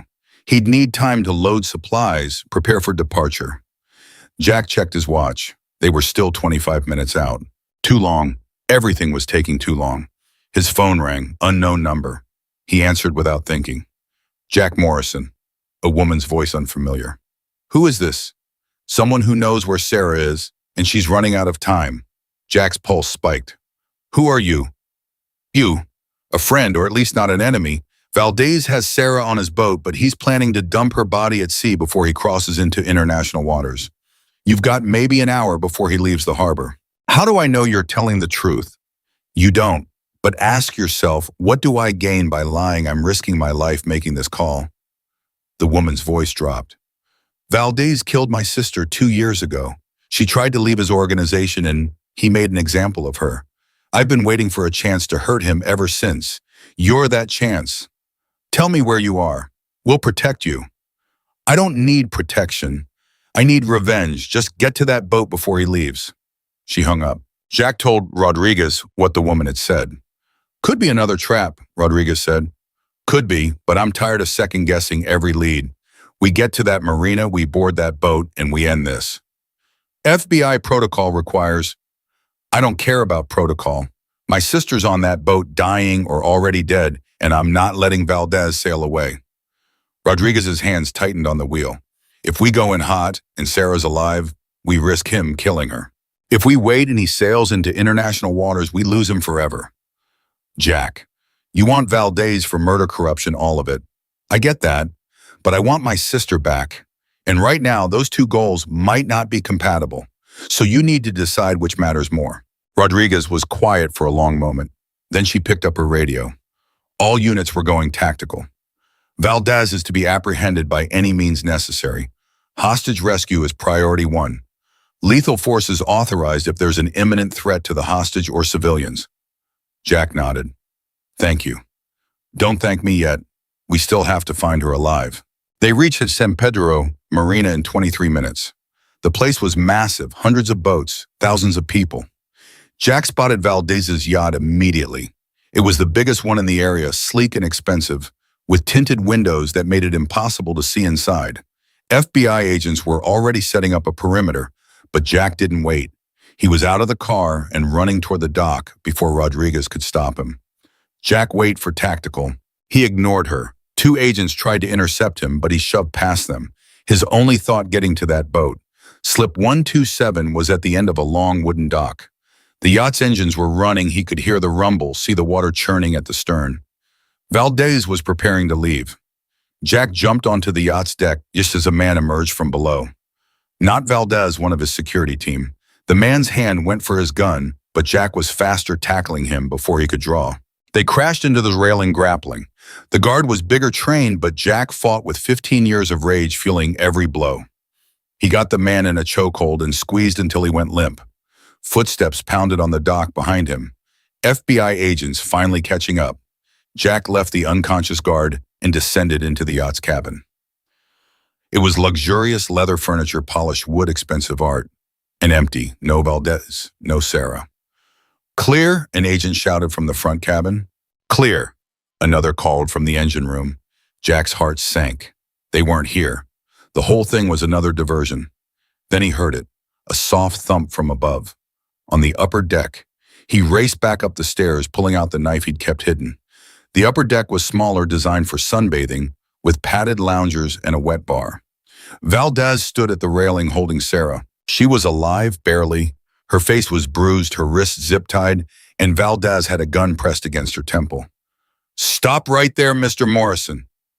Jack froze. FBI agents were flooding onto the yacht below. But up here, it was just the three of them. "Let her go," Jack said. "Why would I do that? She's the only thing keeping me alive right now." "You think we're letting you leave this boat surrounded? Then I guess we're at an impasse." Valdez smiled, but there was desperation in his eyes. "You can't shoot me without risking her. I can't leave without shooting her." "So what do we do?" Sarah's eyes met Jack's. She was trying to tell him something, but he couldn't read her expression. "We negotiate," Jack said, buying time. "No negotiation. I get off this boat, I release Sarah. Simple. And I'm supposed to trust you after everything. You trusted me to release Emma. I kept that promise. You locked her in a shipping container to suffocate. But she didn't, did she? I gave you enough time to find her. I could have killed her immediately. I chose not to." Valdez pressed the gun harder against Sarah's head. "Now I'm choosing not to kill Sarah, but that choice has an expiration date." Rodriguez's voice called up from below. "Valdez, FBI, there's no escape. Release the hostage and surrender." "Tell your friends to back off or I shoot her right now," Valdez shouted back. Jack held up his hand. "Rodriguez, give us a minute." "Jack, we can't." "1 minute." He heard Rodriguez cursing, ordering her team to hold position. Jack looked at Valdez. "What do you want really, money?" "We can get you money, a boat to international waters. We can arrange that. Just let Sarah go." "You think this is about money?" Valdez laughed bitterly. "This is about survival. Sarah testifies, I spend the rest of my life in prison. That's not an option. So kill me instead." Jack stepped forward. "I'm the one who came after you. I'm the one who brought the FBI down on you. Sarah was just trying to protect her daughter. Let her go and take me as your hostage." "Jack, no." Sarah's voice was weak but fierce. "Interesting offer," Valdez said, "but you're not a federal witness. You don't have the same value. I'm a Hell's Angel. You kill me, you'll have 200 bikers hunting you for the rest of your short life. That's got to be worth something." Valdez considered this. "You make a compelling argument. Then let's do it. Trade me for Sarah. You get leverage, she gets freedom, everybody wins. Except you. I've lived 15 years thinking she was dead. If she walks off this boat alive, that's enough for me." Sarah was crying now. "Jack, please don't do this." "It's already done." Jack looked at Valdez. Well, Valdez's gun shifted slightly, no longer pressed quite so hard against Sarah's head. He was considering it. Then his phone rang. He pulled it out with his free hand, looked at the screen, and his face went white. "No, that's impossible." "What?" Jack asked. Valdez showed him the phone. It was a news alert. "Federal prosecutor found alive. After 15 years, Robert Chen surfaces to testify against organized crime." Jack read it twice, not understanding. Robert Chen, the prosecutor Sarah had supposedly witnessed being murdered. The whole reason she'd been in hiding. He was alive. Valdez looked at Sarah, and for the first time there was uncertainty in his eyes. "You told me he was dead. You said you watched me shoot him." Sarah's expression was strange, calm, almost peaceful. "I lied," she said simply. The world tilted. Jack stared at his sister. "What?" "I lied about all of it." Sarah's voice was stronger now. "Chen was never murdered. He went into witness protection 15 years ago, and I helped him fake his death. I was his assistant. I knew about the corruption case, knew Valdez was planning to kill him, so we staged the shooting, made it look real, and Chen disappeared." Valdez's gun hand was shaking. You've been working with the FBI this whole time. Not the whole time, just the last 6 months. I contacted them when I knew Valdez was getting sloppy, when I knew we could finally take him down. She looked at Jack. I'm sorry I couldn't tell you, but it had to be real. Valdez had to believe I was his prisoner, that I was scared, that I had no options. If he'd suspected for even a second that I was bait. You used yourself as bait. Jack's mind was reeling. You let him kidnap you, terrorize Emma, almost get us all killed just to catch him. I had to. Chen's testimony alone wouldn't be enough. We needed Valdez to make mistakes to expose his whole operation. And he did. Every threat he made, every move he made over the last 48 hours, the FBI recorded all of it. Conspiracy to commit murder, attempted murder of a federal witness, kidnapping. Sarah smiled through her tears. You're done, Marcus. Completely done. Valdez raised the gun, pointing it at Sarah's face. Then I've got nothing to lose. Except your life, said a voice from behind him. Valdez spun. Standing on the deck was the prosecutor Robert Chen, very much alive with FBI agents flanking him. Hello, Marcus, Chen said. Long time no see.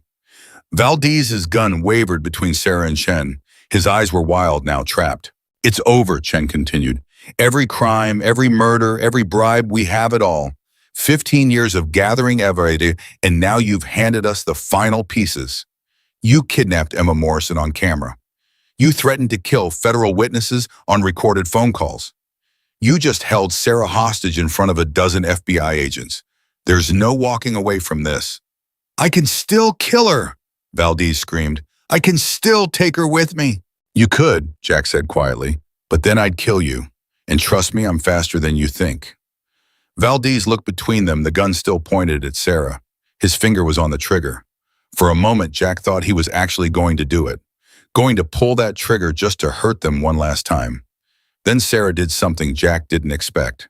She smiled. You know what I realized, Marcus? You're not scary anymore. You're just pathetic. A small, weak man who hurts people because you can't control anything else in your life.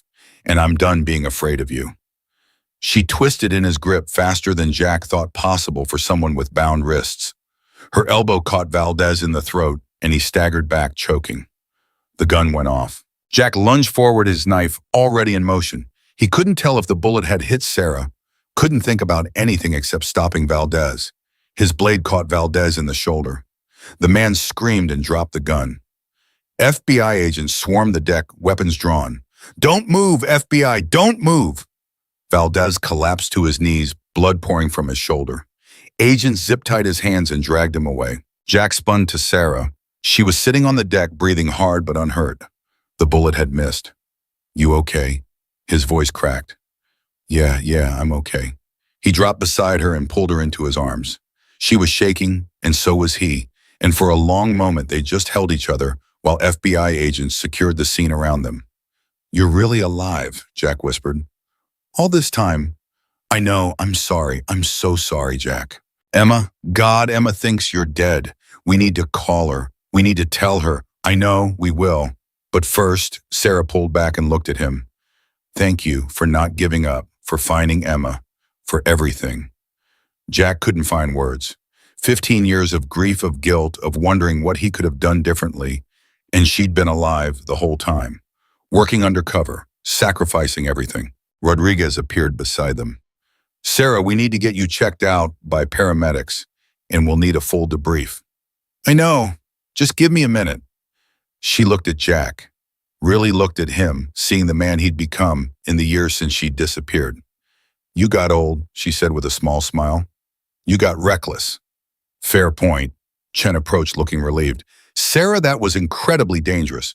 If Valdez had shot, but he didn't, and now we have him. She stood up, Jack steadying her. How's Emma? Is she really okay? She's safe, Jack wimped. Scared, traumatized, but safe. Miguel's with her. Can I see her, please? Rodriguez nodded. We'll arrange transport. But Sarah, we need to talk about what happens next. Valdez's trial. I'll testify. I've been ready to testify for 15 years. Sarah's voice was steel. Let's finish this. They got Sarah to a waiting FBI vehicle. Jack rode with her, still not quite believing she was real. On the drive back, she told him everything.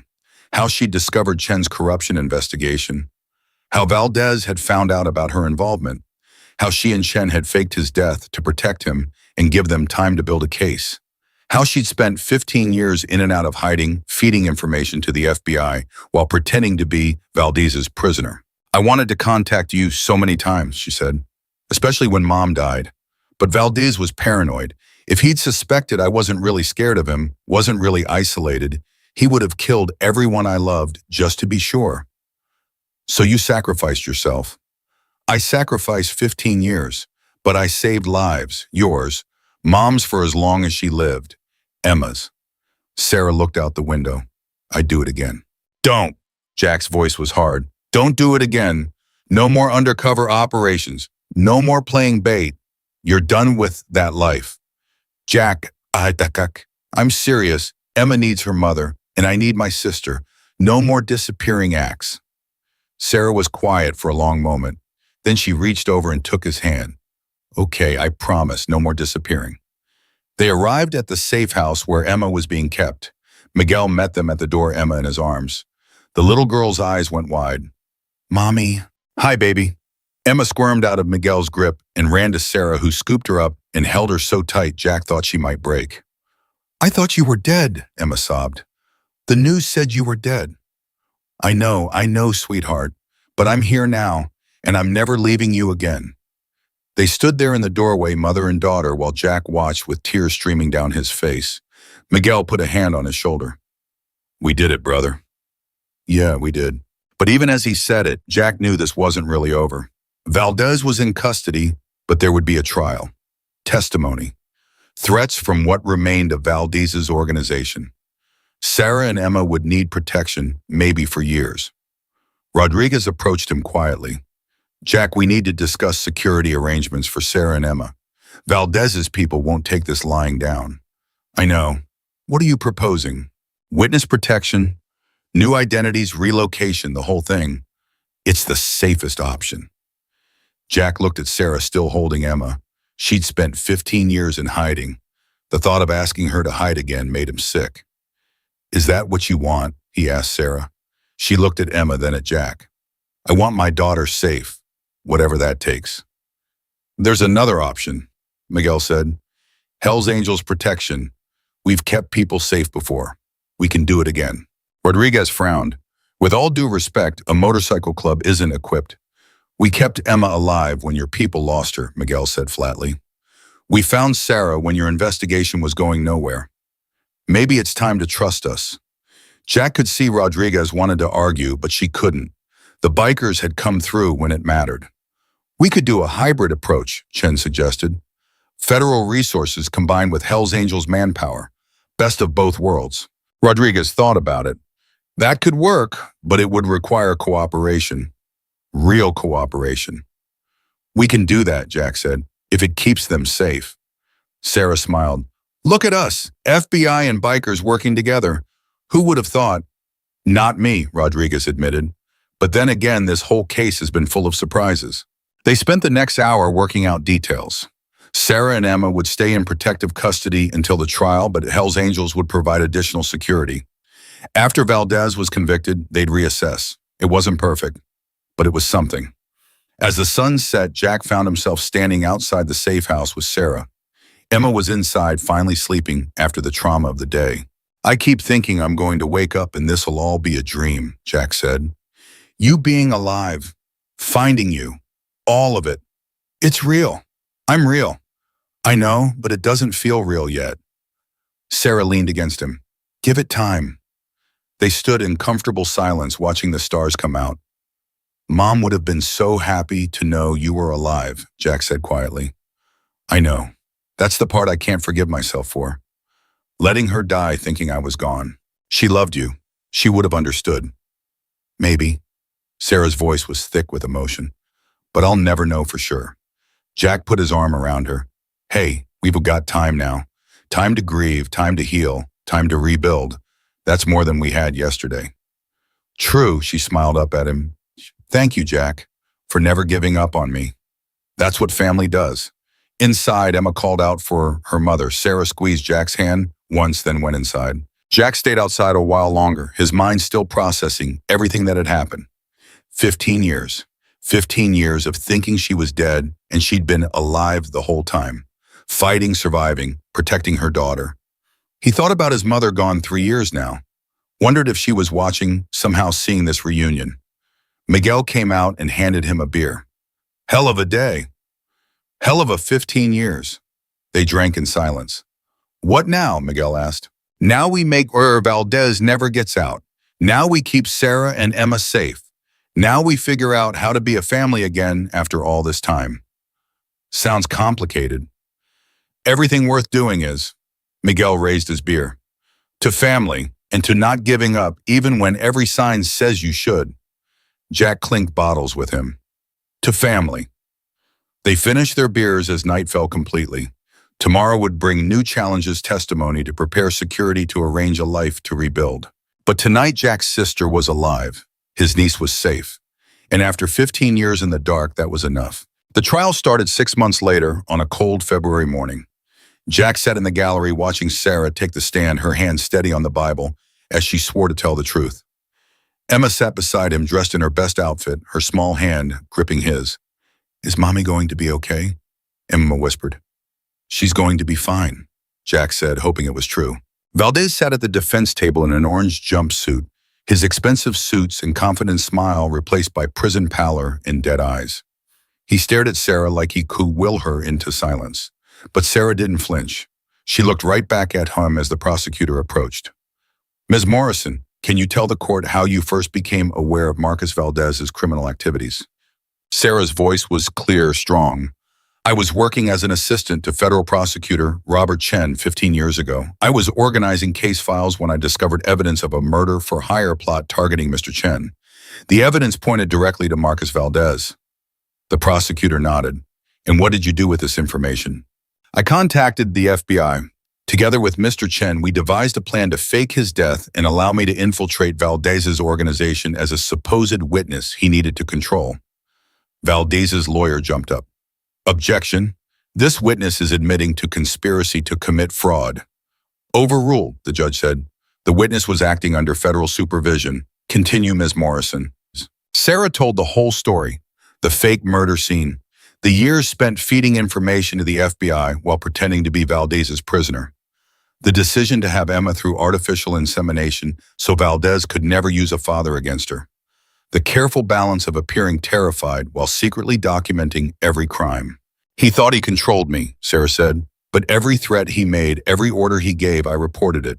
For 15 years, I helped build the case that would take him down. Jack watched the jury. They were riveted, horrified, sympathetic. Sarah was winning them over. But Valdez's lawyer was good. During cross-examination, he went after Sarah hard. Ms. Morrison, you claim you were working with the FBI, yet you never filed official reports.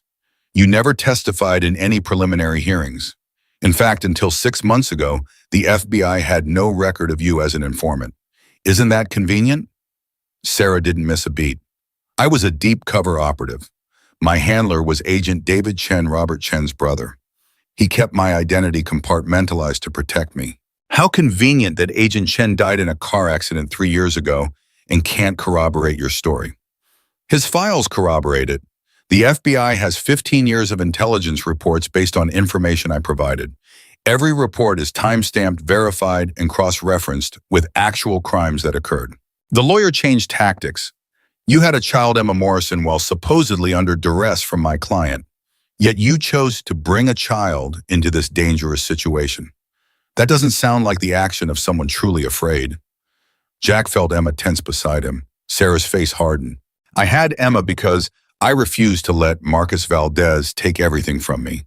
He controlled where I lived, who I spoke to, what I did. But he couldn't control my desire to be a mother. Emma gave me a reason to survive. She gave me hope that someday this would end and I could have a real life. Or she gave you leverage, a prop to make your story more sympathetic. Objection, the prosecutor shouted. Counsel is badgering the witness. Sustained. Move on, counselor. But the damage was done. The lawyer had planted doubt, made it seem like Sarah might have fabricated parts of her story. During the lunch recess, Jack found Sarah in a private room, her head in her hands. You did great, he said. I fumbled that question about Emma. I let him rattle me. You were honest. The jury saw that. Did they? Or did they see a woman desperate enough to use her own daughter? Jack knelt beside her chair. They saw a mother who survived hell to protect her kid. That's what matters. Sarah looked at him with tears in her eyes. What if it's not enough? What if Valdez walks? He won't. You've got Chen's testimony. FBI records everything. Valdez is going down. People like him don't go down, Jack. They have money connections, lawyers who can twist anything. What if Emma burst into the room, Rodriguez trying to stop her? Mommy. Sarah pulled Emma into her lap. Hey, baby, what are you doing here? I wanted to tell you something. Emma looked serious. You're the bravest person I know. And whatever that mean lawyer says, I know you were just trying to keep me safe. Everyone knows that. Sarah's tears spilled over. Thank you, sweetheart. And Uncle Jack says Valdez is going to jail forever and ever. Right, Uncle Jack? Jack met Sarah's eyes over Emma's head. That's right, forever and ever. The afternoon session brought Robert Chen to the stand. The prosecutor Valdez had supposedly killed, walked into the courtroom very much alive, and the jury's collective gasp was audible. Chen told his side of the story, the corruption investigation, the death threats, the decision to fake his death and let Sarah take the risk of staying close to Valdez. That must have been difficult, the prosecutor said, knowing Ms. Morrison was in danger while you were safe in witness protection. Chen's voice broke. It was the hardest thing I've ever done. Sarah sacrificed 15 years of her life. She missed her mother's funeral. She raised her daughter in fear. All to help me build this case. I owe her everything. Valdez's lawyer tried to shake Chen's testimony, but couldn't. The man had been a federal prosecutor for 20 years before going into hiding. He knew how to testify. The trial stretched on for 3 weeks. Witness after witness described Valdez's crimes, money laundering, drug trafficking, murder. The evidence was overwhelming, but Jack couldn't shake the feeling that something was wrong. Valdez sat there day after day, too calm, too confident, like he knew something they didn't.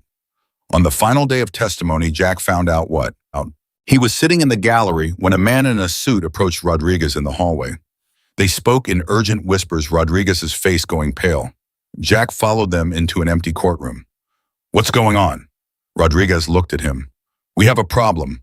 One of the jurors, juror number 7, just received a threat. Someone left a photo of her daughter at her house with a note, verdict carefully. Jack's blood ran cold.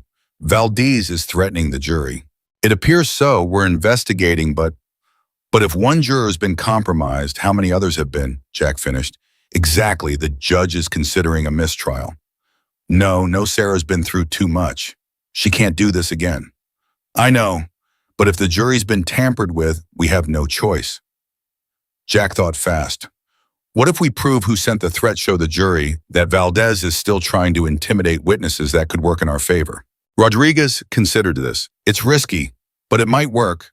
We'd need to move fast. Then let's move. They had 8 hours before court resumed. Miguel and the Hells Angels put out feelers, calling in favors, leaning on contacts.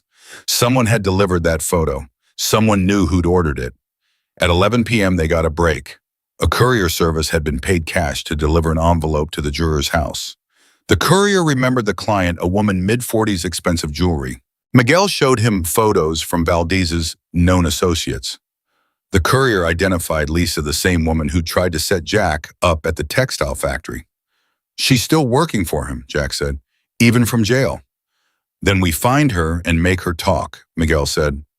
Rodriguez shook her head. We need evidence that'll hold up in court. A courier's testimony isn't enough. What if Lisa confesses? Jack asked. She won't. She's too loyal to Valdez. Jack smiled grimly. Everyone's got a price. We just need to find hers. They found Lisa at a cheap motel on the edge of town. Miguel knocked on her door at midnight. Who is it? Room service. I didn't order anything. Miguel kicked the door open. Jack and 2 other brothers poured in behind him. Lisa screamed and reached for her phone, but Jack grabbed it first. We're not here to hurt you, Jack said. We're here to make you an offer. Lisa's eyes were wide with terror. Valdez will kill me if I talk. Valdez is going to prison, but you can still save yourself. Jack pulled up a photo on her phone, her sister, the one Valdez had supposedly been holding hostage. She's safe, by the way. FBI protective custody has been for the last 3 months. Lisa's face crumpled. What? Valdez lied to you. Your sister was never in danger. He just needed you to believe she was so you'd keep working for him. No, he showed me proof. He showed you doctored photos and fake videos.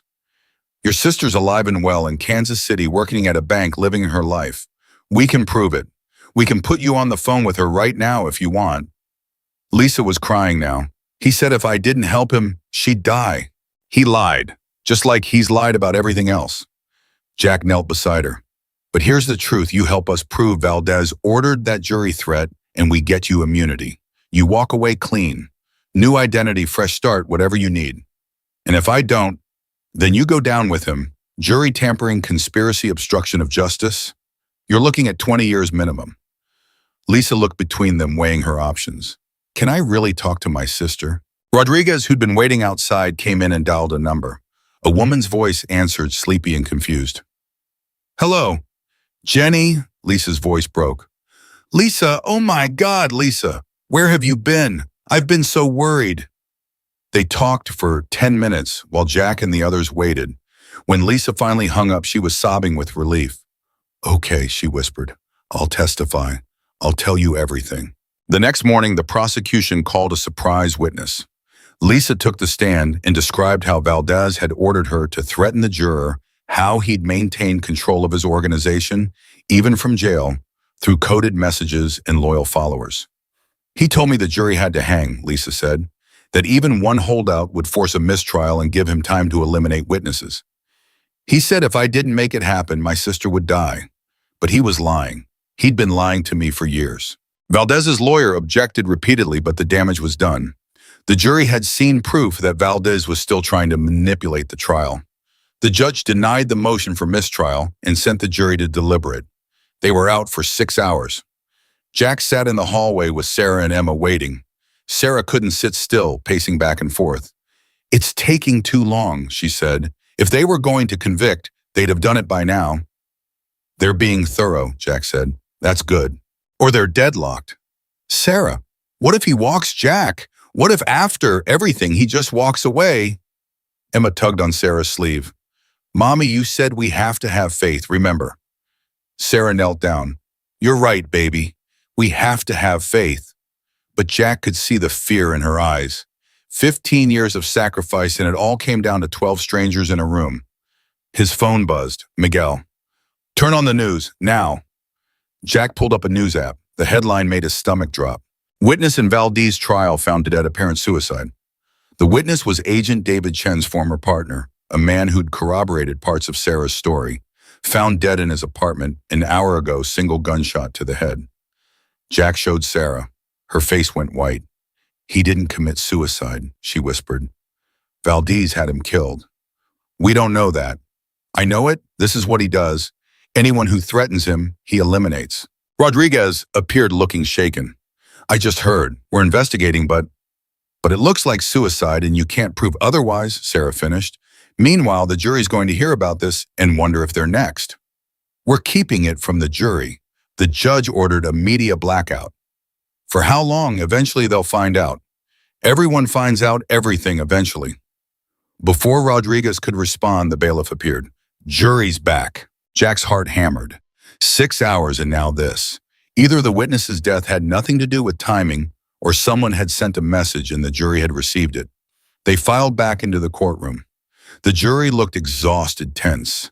Jack tried to read their faces, but couldn't. The judge looked at the jury foreman. Has the jury reached a verdict? We have, Your Honor. On the charge of first-degree murder, how do you find? The foreman stood. We find the defendant guilty. Sarah's hand flew to her mouth. Emma squealed with joy, but the foreman wasn't done. On the charge of conspiracy to commit murder, guilty. On the charge of witness intimidation, guilty. On the charge of racketeering, guilty. The foreman went through all 37 counts, guilty on every single one. Valdez's face remained blank, but his hands clenched into fists. The judge banged his gavel. Mr. Valdez, you have been found guilty on all counts. Sentencing will be scheduled for... I want to make a statement, Valdez said suddenly. His lawyer grabbed his arm. Don't. Valdez shook him off and stood. I want to make a statement. The judge frowned. This is highly irregular. I don't care. I have a right to speak. You'll have a chance at sentencing. I'm speaking now. Valdez turned to Sarah. You think you've won? You think this is over? Sarah stood up facing him. It is over. You're going to prison for the rest of your life. Prison, Valdez smiled. I've run my organization from prison before. I'll do it again. And the first order I give will be about you and that little girl. You'll never be safe. Never. Every day, you'll wonder if today's the day someone comes for you. Every night, you'll check the locks twice, 3 times. You'll live in fear the way you made me live in fear. That's my gift to you, Sarah. A lifetime of looking over your shoulder. Jack was on his feet, ready to jump the barrier, but Miguel held him back. The judge was banging his gavel. Mr. Valdez, that's enough, bailiff. Remove the defendant. Guards moved in, but Valdez kept talking, his voice rising. Emma, you hearing this? Emma, your mother destroyed your life. You could have been safe, but she had to play hero. Now you'll pay the price. One of the guards punched him. Valdez went down, finally silent. They dragged him from the courtroom, still struggling. Emma was crying. Sarah held her, her own tears flowing. The judge cleared his throat. I apologize for that outburst. Ms. Morrison, I want to assure you that the court takes Mr. Valdez's threats seriously. We'll be recommending maximum security placement and monitoring of all his communications. Sarah nodded, but Jack could see she was shaking. The courtroom emptied slowly. Jack found Rodriguez in the hallway. He's going to make good on those threats. You know that, right? We'll protect them. For how long? A year, 5 years, 10. Eventually funding runs out, personnel changes, someone gets sloppy, and Valdez only needs one mistake. Rodriguez had no answer for that. Jack found Sarah and Emma in a private room. Sarah was trying to comfort Emma, but she looked like she needed comforting herself. We won, Jack said quietly. That's what matters. Did we? Sarah looked at him. Valdez just promised to hunt us for the rest of our lives. That doesn't feel like winning. He's in prison. He can't hurt you there. He ran his empire from prison before Jack. You heard him. He'll do it again. Emma looked up at them. Are we going to have to hide again? The question broke Jack's heart. Sarah pulled Emma close. No, baby, no more hiding. But he said a lot of things. None of them matter. He's never getting out of prison, and we're going to live our lives, really live them. No more fear, no more running. Promise? I promise, all. But Jack saw the doubt in Sarah's eyes. The fear that Valdez had planted was growing roots. That night, they stayed at a safe house. FBI agents outside, Hell's Angels inside. Maximum security. Jack found Sarah on the back porch, staring into the darkness. Can't sleep, he asked. Every time I close my eyes, I see him. Hear his voice. Those threats. He's just trying to scare you. It's working. Sarah's voice was small. Jack, what if he's right? What if we're never really safe? Jack sat beside her. Then we deal with it, together. You're not alone anymore, Sarah. You've got me, you've got the club, you've got the FBI. Valdez might have resources, but so do we. For how long? How long before everyone moves on to the next case, the next crisis? How long before it's just me and Emma against whatever he sends? It won't be just you. I'm not going anywhere. Neither is Miguel or any of the brothers. We protect our own. Sarah leaned against him. I'm tired, Jack. So tired of fighting. I know, but you don't have to fight alone anymore.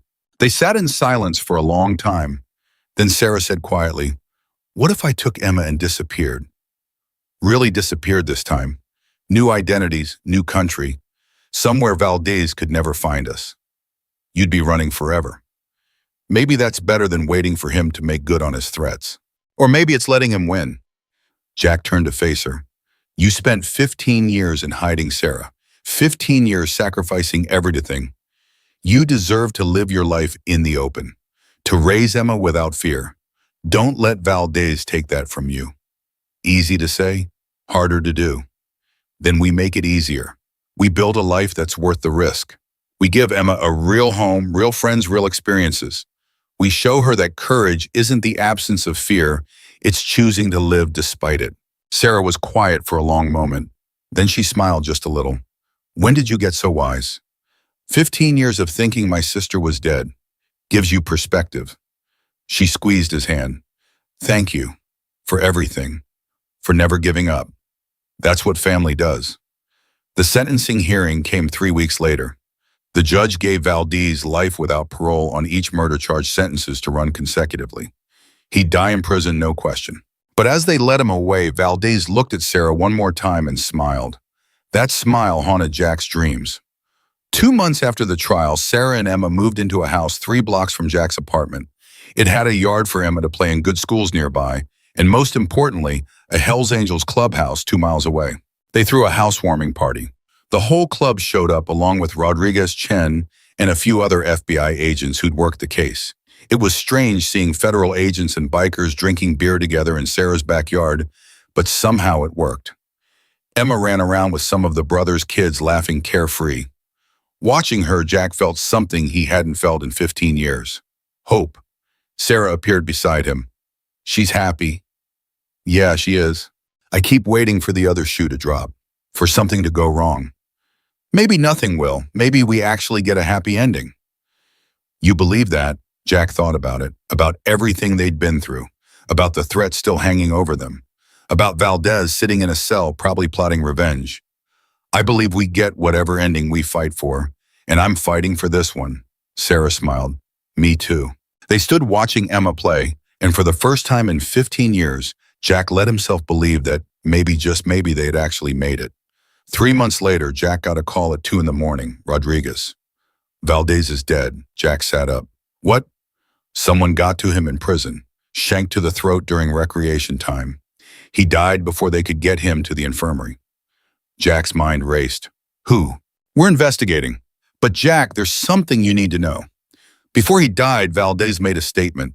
He said he'd put a contract out on Sarah and Emma. Said it was already paid for, already in motion. We don't know if he was telling the truth or just trying to scare us one last time. Jack was already getting dressed. Where's Sarah? At her house. We've got agents en route. I'll be there in 5 minutes. He made it in 3 Miguel right behind him. FBI cars were already in the driveway, agents securing the perimeter. Sarah met him at the door, Emma asleep in her arms. I heard, she said. We're going to keep you safe. I know. Sarah looked surprisingly calm. Jack, I need to tell you something. Valdez's death.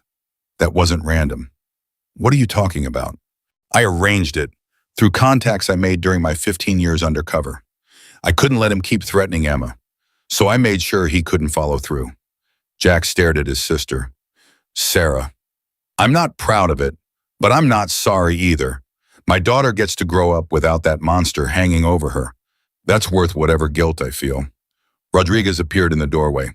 Sarah, I need you to repeat what you just told Jack. Sarah met the agent's eyes. I have no idea what you're talking about. Rodriguez stared at her for a long moment. Then she smiled slightly. Right, my mistake. Must have misheard. She walked away, leaving Jack and Sarah alone. You know she could arrest you, Jack said quietly. She could, but she won't. She knows what I did was wrong, but she also knows it was necessary. Sarah shifted Emma in her arms. Sometimes doing the right thing means getting your hands dirty. I learned that 15 years ago. I'm just finally making peace with it. Jack didn't know what to say to that. Part of him was horrified that his sister had become someone capable of ordering a hit. But another part, the part that had spent 15 years grieving her, understood completely. So what now, he asked. Now we live, really live, the way I promised Emma we would. What about the contract Valdez supposedly put out? Probably a lie. One last attempt to terrorize us. But even if it's real, we deal with it. Together. She went inside to put Emma to bed, leaving Jack on the porch. Miguel joined him. You okay, brother? I don't know. Everything we went through, everything we fought for, and it ends with Sarah becoming the thing she was fighting against. She protected her kid. Can't fault her for that. Can I? Where's the line, Miguel? How far do we go before we become just as bad as the people we're fighting? Miguel didn't have an answer. Jack looked up at the stars, thinking about choices and consequences and the price of survival. Inside, he could hear Sarah singing Emma a lullaby, the same song their mother used to sing to them when they were kids. And despite everything, despite the violence, the lies, the moral compromises, Jack felt grateful. His sister was alive. His niece was safe. They were together. Maybe that was enough. Maybe that had to be enough. 6 months later, on a warm summer evening, Jack sat in Sarah's backyard watching Emma play. The kid had grown taller, stronger, her nightmares fading with time. She still called him Uncle Jack, still ran to him when she was scared. But the fear was lessening. Life was becoming normal. Sarah came out with lemonade. "Penny, for your thoughts. Just thinking about how far we've come. From a diner conversation about a tattoo to this." Sarah smiled. "If someone had told me a year ago we'd be sitting here safe and together, I wouldn't have believed them." "Me neither." They watched Emma in comfortable silence. Then Sarah said, "Thank you, Jack, for giving me back my life." "You gave yourself back your life. I just helped." "You did more than help. You refused to give up when everyone else had. You fought for me when I couldn't fight for myself." She looked at him. "You're a good man, a good brother, a good uncle." Jack felt his throat tighten. "You're a good mother, a good sister, and you're the strongest person I've ever known." Emma ran over breathless and laughing. Uncle Jack watched this. She did a cartwheel only slightly wobbly and beamed at them. "That was perfect," Jack said. "Teach me how to ride a motorcycle next." "Absolutely not," Sarah said immediately. "But Uncle Jack rides one." "Uncle Jack is a grown man who makes questionable life choices." Jack laughed. "Fair point." Emma pouted for a moment, then ran off to play again. Sarah leaned back in her chair. "I keep waiting for something to go wrong." "Old habits." "Nothing's going to go wrong." "You don't know that." "No, but I choose to believe it anyway." Sarah smiled. "When did you become an optimist?" "When I got my sister back." They sat watching Emma until the sun set and the stars came out, same as they had countless times over the past months. And for the first time in 15 years, Jack Morrison felt something he'd thought was lost forever.